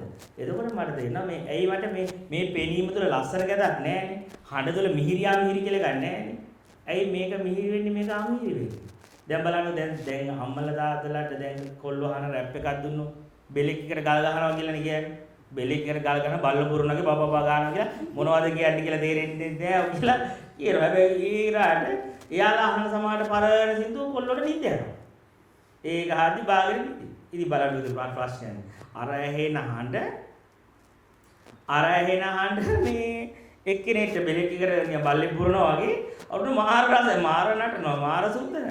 හැබැයි අරයට අර කට්ටිය මාර ශාස්ත්‍රීය කියන සංගීතය ඒක කොල්ලෙට්ට නිකන් උඩ නිින්ද යන එක හරි. ඉතින් වැඩේ තියෙන්නේ ඇයි මේ? මොකද්ද මේ දැන් ඒතර ප්‍රශ්නේ තමයි තේරුම් ගන්න දැන් ඇයි මේ සමහර අහඬවල් එක්කෙනෙක්ට හොඳ වෙදි සමහර වෙදික බල්ල පුරනවා වගේ. සමහර කෙනෙක්ට මේක හරි සුවඳක් වෙද්දි දැන් සමහර අයට පැට්‍රල් සුවඳ සමහර පැට්‍රල් ගඳයි. ඉතින් ඒ වගේ ඇයි සමහර අය කැමති සමහර අය අකමැති. දැන් එතකොට අපි තේරුම් ගන්න ඕන එක තමයි දැන් එතකොට මට රාගය පහළ වෙනවා කියලා කියන්නේ මම මේ සුවඳට මගේ කැමැත්ත එනවා. මගේ හිත බැඳෙනවා ඒකට. ඒ බැඳෙන මේ රූපෙට බැඳෙනවා. ඒක තමයි රාගසිත කියන්නේ. මේ සද්දෙට බැඳෙනවා. ආයෙ සද්දය ඕනේ. ආයෙ රූපය ඕනේ. ආයෙ ගඳ ඕනේ. ආයෙ කෑම ඕනේ. ඒක තමයි රාගය. ඒතකොට මම බැඳෙන්නේ මොකක් නිසාද? මම මේක හොඳයි කියලා බලන නිසා. ඒ ගඳ සුවඳයි. ඒක සුවඳයි කියලා බලන නිසා මම බැඳෙන්නේ. ඒක ලස්සනයි කියලා බලන නිසා. ලස්සනයි කියලා අහන නිසා. එතන ඒ හොඳ කියලා බලන්නේ ඇයි? එතන මම මේ පස්සට විමසගෙන යනවා. පස්සට විමසගෙන දැන් පස්සට මේ නුවණින් විමසගෙන යද්දි මට තේරෙන්න පටන් ගන්නවා ඒ ලස්සන ගැත කියන එක මට ප්‍රෝග්‍රෑම් කරලා. දැන් මේ පන්සල් එද්දී අය ගොඩක් අය සුදු අදින්නේ. එයාලට කියලා පන්සලට සුදු අදින්න කියලා. පන්සලේ පිරිසුදු සුදු කියන්නේ පිරිසුදු පාට කියලා. ඒක කළු අපිරිසුදු පාටද නේ. එහෙම කියලා අපිට. හැබැයි ජපානි පන්සල් වලට කළු අදින්නේ ඒක එයාලගේ පිරිසුදු පාට. සුදු අදින්නේ හොරු මංකොල්ලකාර. ඒක එයාලගේ ඒ රටේ ජපානයේ ගියාම එයාලා කළු අදින සුදු කියන්නේ අපිරිසුදු එකක්. ඉතින් එතකොට දැන් මං අහන්නේ ඉතින් ඇත්තට සුදු පිරිසුදු වර්ණයක්ද අපිරිසුදු වර්ණයක්ද? හොඳ අඟෝණ එකක්ද නරක අඟෝණ එකක්ද? එහෙම කියන්නේ. සුදු වල එහෙම එකක් නැහැ. කළු වල එහෙම දෙයක්වත් නැහැ. එහෙම දෙයක් නැහැ. ඒවා අපිට පොඩ මේ ගඳ සුවඳ පිළිබඳ ප්‍රෝග්‍රෑම් කරලා දැන් අපි අසුචි කෑවොත් නරක දෙයක නෑනේ. පොඩි කාලේ කෑවේ නැද්ද කනවනේ අම්මලා අතර වෙවත් චික්කු දෙයියා ඕක අල්ලන්න එපා කියලා එන්න එකක් කරලා අවුල් කරානේ අපි. දැන් අපිට තේරුන්නේ අපි එහෙම එකක් තිබ්බේ නෑ පොඩි කාලේ ළමෙක්ට. එහෙම නෑ ඒ උදා අසුචිත් කනවා මුත්‍රාත් බොනවා උතුකුත් නෑ. එහෙම හිතපු කොල්ලා රචී මේක නරක දෙයක්. ඉතින් ඒ ගඳ හරි අප්සරන්න ගඳ. ඌ නැත්තම් අසුචි තිබ්බල බලන්න. උට දන්නේ නෑ. ඊට අත ගස්වල මේක ජරා ගඳක් කියලා හැදුවා. හදුවා සිත. ඒ හදපු සිතකයි අපි දැන් දැනගන්න. ප්‍රෝග්‍රෑම් වෙච්ච හිත, සංස්කරණය වෙච්ච හිත, හැඩගෙහෙත් මේකේක හැඩයකට අහු වෙච්ච හිතක් දකින්න. ඒ හැඩයකට අහු වුණාම තමයි සිතක් තියෙන්නේ. ඒ ආකෘතිගත වුණාම තමයි සිත තියෙන්නේ. ඉතින් මම පොඩ්ඩක් එතකොට මම තේරුම් ගන්න ඕන එක තමයි දැන් මගේ රාගසිතක් එනවනම් මට මේ රාගසිත පහළ වෙන්නේ මොකක් නිසාද? දේවල් සංසන්දනය කරලා බලන නිසා. බලු ගන්න හොඳ නැහැ අර ගන්න මම සුදු හොඳයි. සංසන්දනය වෙන්නේ ඇයි මට? මගේ සිත මේ ගඳ සුවඳට ප්‍රෝග්‍රෑම් හදලා රස වලට මේක රසයි මේක නීරසයි මේක ලස්සනයි මේක කැතයි කියලා හදලා. ඒ හදපු එක මේ පේන දේවල් වලට ආයිත් නෑ. ඒක හිතින්ම හදපු නිමිත්තක්. කියලා ඒක තේරුම් ගත්තට පස්සේ අපිට අර මේ අර ගඳ සුවඳට ආයෙ නිමිති නැති වෙනවා එළිය. ආයෙ හිතින්ම හදපු ගත්ත තමයි හිතුව වැදිලා ගියා. ආයෙ අතෙන්ටම එනවා. පස්සට ගියා. එදාට එතකොට අපිට එහෙම ගඳ බල්ලෙක් නැති වෙනවා. සුවඳ බල්ලෙක් නැති වෙනවා. ඒකට බාහිර නිමිති නැති වෙනවා. ඒ නිමිත්තක් හැදුවනම් ඒකත් ඉතින්ම හදපු හරි වැරද්දක් තමයි. හොඳ නරකත්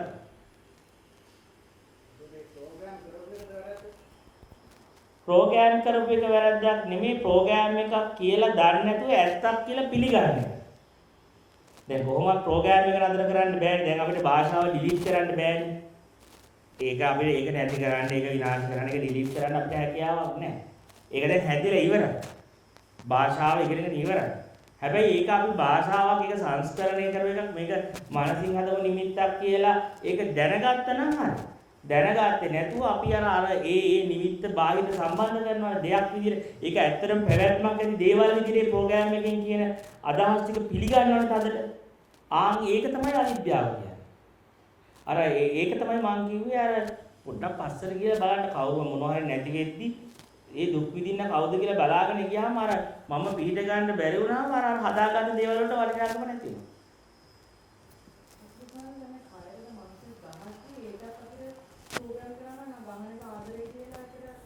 එතකොට හරි. ඉතින් ගල් ගහද්දි මල් ලියනවා කියලා හිතන්නේ.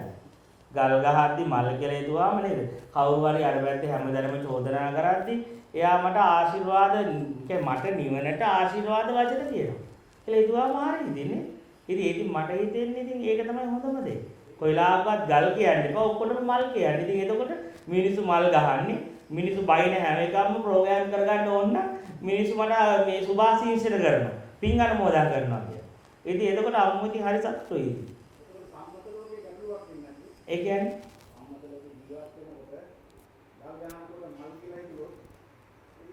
ඉතින් එතකොට අපිට ලේසින් දුක් විඳින්න නැතුව ඉන්න පුළුවන්. ඒ කියන්නේ දැන් අපේ සිත ප්‍රෝග්‍රෑම් වෙලා ඉඳින්නේ හැම වෙලේම ප්‍රෝග්‍රෑම් කරලා තියෙන්නේ දෙමාපිය විසින් පුතේ ඔබ මේ පුතේ නුඹගේ මරණය නරකයි ජීවිතේ වටිනවා. නුඹට දුක එපා. ඒ වගේම දුක එපා සැප විඳපා. රෝගීකම හොඳ නැහැ නිරෝගීකම හොඳයි. ඒ වගේම පුතේ නින්දා හොඳ නැහැ කායවත් නින්දා ආපාස ලබන්න එපා. ගෞරව තත්ත්ව පිළිගැනීම ලබන්න. ඒ වගේ මේ ජීවිතේ දෙකට කැඩෙවුවනේ දෙමාපිය විසින්. ඇත්තටම ළමයේගේ චූටි කාලේදී එහෙම දෙකක් තිබ්බේ නෑනේ. ඒ ළමයාට තිබ්බේ නෑ. ඒ ළමයාට ජීවිතය හොඳයි කියලා තේරුණෙත් නෑ. මරණේ නරක දෙයක් කියලා තේරුණෙත් නෑ. හරි දැන් කඩපු එක වැරදි තමයි. දැන් ඒ මොනවා කරන්නද? ඒක වැරදි කියලා ඒකට වෛර කරන්න නැති කරන්න බෑනේ දැන්. දැන් ඒක කැඩිලා තියෙනවා. දැන් කොහොමද අපේ සිත දැන් දෙකට බෙදිලා තියෙනවානේ. දෙකට බෙදිලා තියෙනවා. දැන් අපිට ප්‍රෝග්‍රෑම් වෙලා තියෙනවා. දැන් නින්දා පහස කියන එක ලබන්න එපා ජීවිතේ. ඒක හරි නැති දෙයක්. ඒ වගේ එහෙම තියෙන තැනකින් අයින් වෙලා මග හැරපන්. ප්‍රශංසා ගෞරව ලබපන් කියලා. දැන් එතකොට අපිට දැන් අහපව අපි අර මුල් තැන්න එන්න එපා. ඒ නිසානේ අපිට කවුරුරි බයිදි මලපයින්නේ කේන්දියන්නේ දුක් විඳින්නේ. දැන් එතකොට එක පාට මේක කඩන්න බෑ. ඒතර අපිට ඒකට පරිශෝධගාමී මාර්ගයක් පුරුදු කරන්න වෙනවා. දැන් හිත එක පාට ආවම මුල් ස්වභාවයට ගන්න බෑ. ආයෙ මුල් ස්වභාවයට යන්න පුළුවන් නම් හරි. ඒ මුල් ස්වභාවයේ ප්‍රශ්නයක් නෑ. නින්දාර්ථකයි ප්‍රශංසාර්ථකයි. එතකොට මම මොකද කරන්නේ? මගේ චින්තනය අනිත් පැත්තට හරවලා. දැන් වාහනයක ඇක්සලරේටරයක් එක පැත්තට කරගෙන ඉඳන් ඒක දුවන්නේ. ඕක අනිත් පැත්තට කරගන්න ගත්තොත් මොකද වෙන්නේ වාහනේ? වාහනේ නතර වෙනවා. ඒ වගේ මේ විමුක්ති මාර්ගයේ ප්‍රැක්ටිස් කරගෙන පුහුණු කරගෙන යද්දී එයා ඒ තැන්ට සාපේක්ෂව එක විදිහට මාර්ගේ වඩන විදිය වෙනස්. දැන් සමහර කෙනෙක්ට 100 පුරුදු කරනවා. ඊළඟට සමහර කෙනෙක් එයාගේ හිතාලා අරව ප්‍රතික්ෂේප කරනවානේ මරණය. නින්දාව, ලෙඩ. ඒ නිසා මම මොකද කරන්නේ? බුද්ධ ආගමේ මරණානුස්සති භාවනාවක් කියලා එකක් තියෙනවා. මරණයම පිළිගන්න, මරණයම අපේක්ෂාවෙන්. එතකොට අර හිත කැඩෙනවා. අර හදාගත්ත හැඩේ තියෙනවනේ. හැම වෙලේම සිත බලන්නේ මොකක් හරි හැඩයක් හදාගෙන ඒ හැඩේ ඇලිලා ඉන්න. සිතට හැඩයක් නැතුව පවතින්න බෑ. සිත හැම වෙලේම තියෙන්නේ මොනවා හරි ආකෘතියක එල්ලිලා. හැඩයක් අරගෙන නැත්තම් හිත නැති වෙනවා. ඉතින් එතකොට දැන් හිත මෙච්චර කල් හැදිලා තිබ්බේ හැඩයක් අර මරණය නරකයි කියලා නිකන් ඒක ප්‍රතික්ෂේප කරන්න හැඩයක් හදන්න ඉන්නේ. මම මෙහෙම ඉන්න ඕනේ, මෙහෙම ඉන්න ඕනේ, හැමෝගෙම පිළිගැනීම හදා ගන්න ඕනේ කියලා. ඒ හිත ඒ හැඩේ හදාගෙන ඉන්නවා. මම මෙහෙම කෙනෙක් කියලා. මං කියන්නේ මේ හැඩේ අපිම කඩන්න ඕනේ. අපි ඒක තමයි අපේ ඩෙන්ටිටි එක. අපි අනන්‍යතාවය. මම මගේ අනන්‍යතාවය විනාශ කර ගන්න ඕනේ.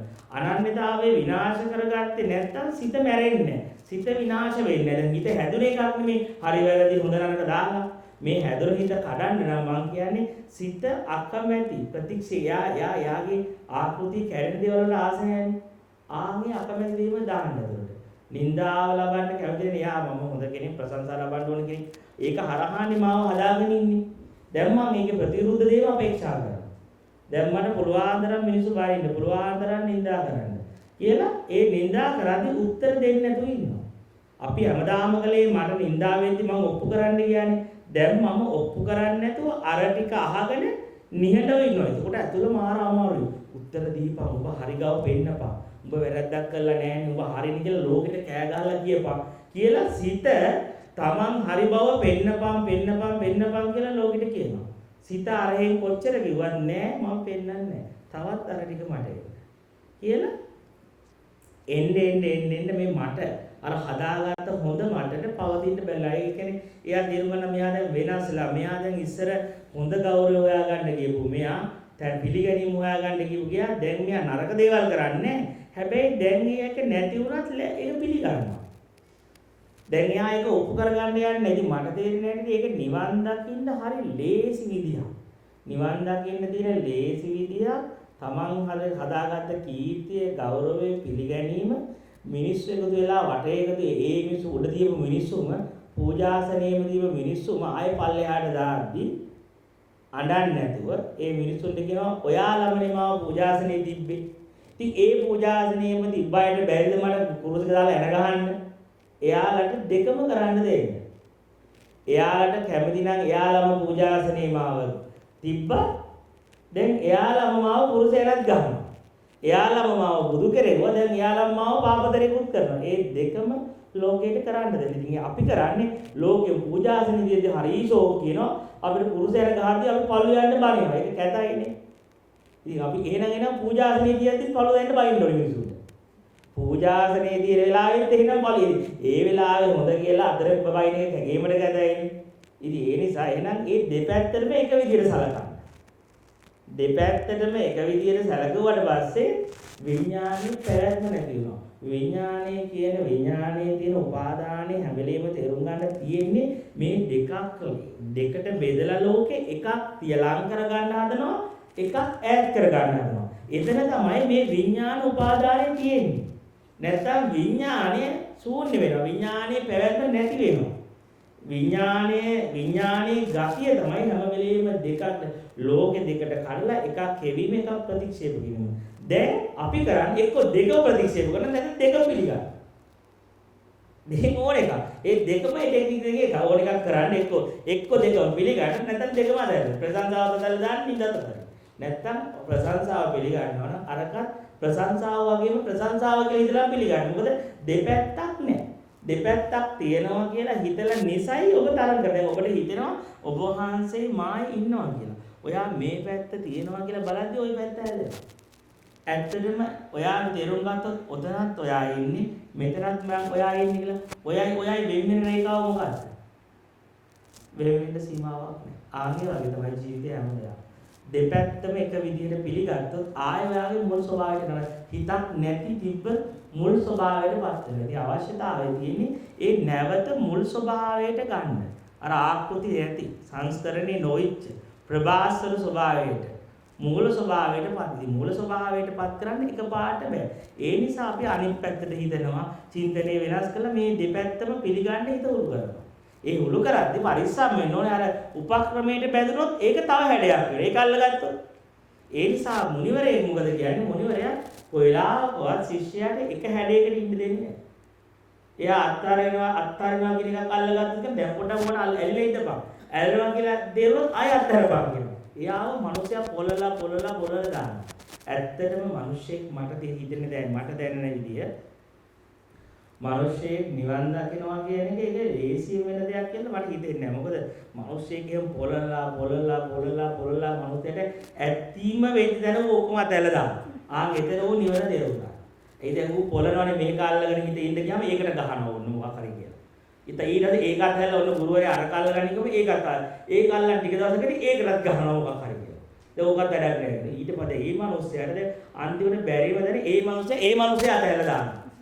මාගේ කැමැත්ත නෝ ඔබගේ කැමැත්ත ඕන එකක් වෙන්න කියලා වැලයන් පැත්තට මැස්ස ගහනවා කියලා.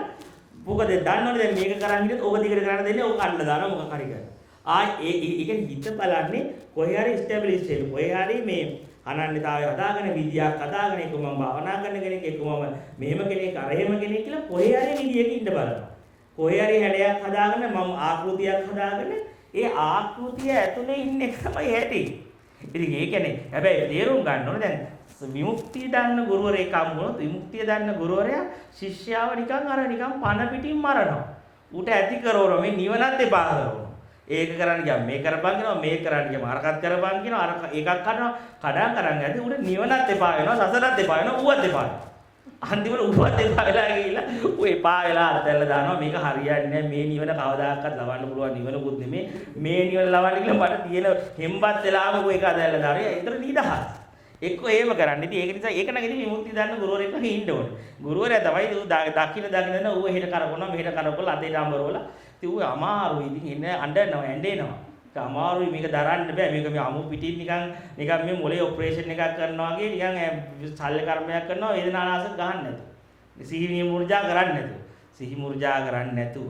පන පිටි. හොඳට මේ බලන් ඉඳි මොලේ කපනවා කියන්නේ. අමාරු දෙයක්. ඒක වගේ තමයි විපස්සනාව කියන්නේ පොඩ්ඩක් අමර කියන්නේ ඒක නිකන් ඇනස්තීසියා ගහන්න නැතුව වේදනානාශක ගහන්න නැතුව නිකන් කඩනවා හැඩ.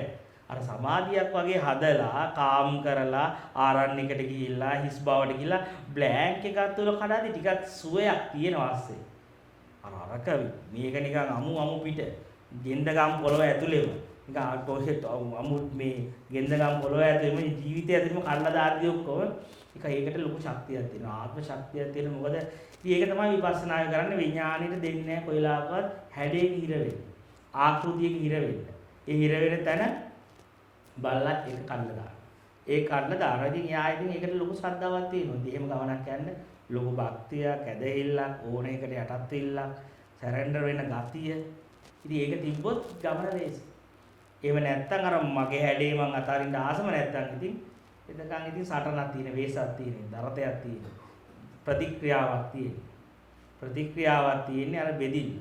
ඉතින් ඒ නිසායි අවශ්‍ය කරන්නේ අර විඥානය වල දෙපැත්ත පිළිගන්න එක හදන්න තමයි ටික ටික ඕනේ. එතන තමයි ඊගෝ එක කැඩෙන්නේ. විඥානි කරන්නේ ප්‍රතික්‍රියා කරන යා දෙපැත්තක් හදලා මම පුළුවන් තරම් ගහනවා මේ ටික අයින් කරන්නයි මේ ටික තියාගන්න. දෙපැත්ත මේක සමාන බාර ගන්න තමයි ටෙක්නික් ඔක්කොම අපි හදලා තියෙන්නේ. එතෙන් හිතාවන ප්‍රශ්න ඉවරයි. සසර ඉවරයි. විඥානි ඉවරයි.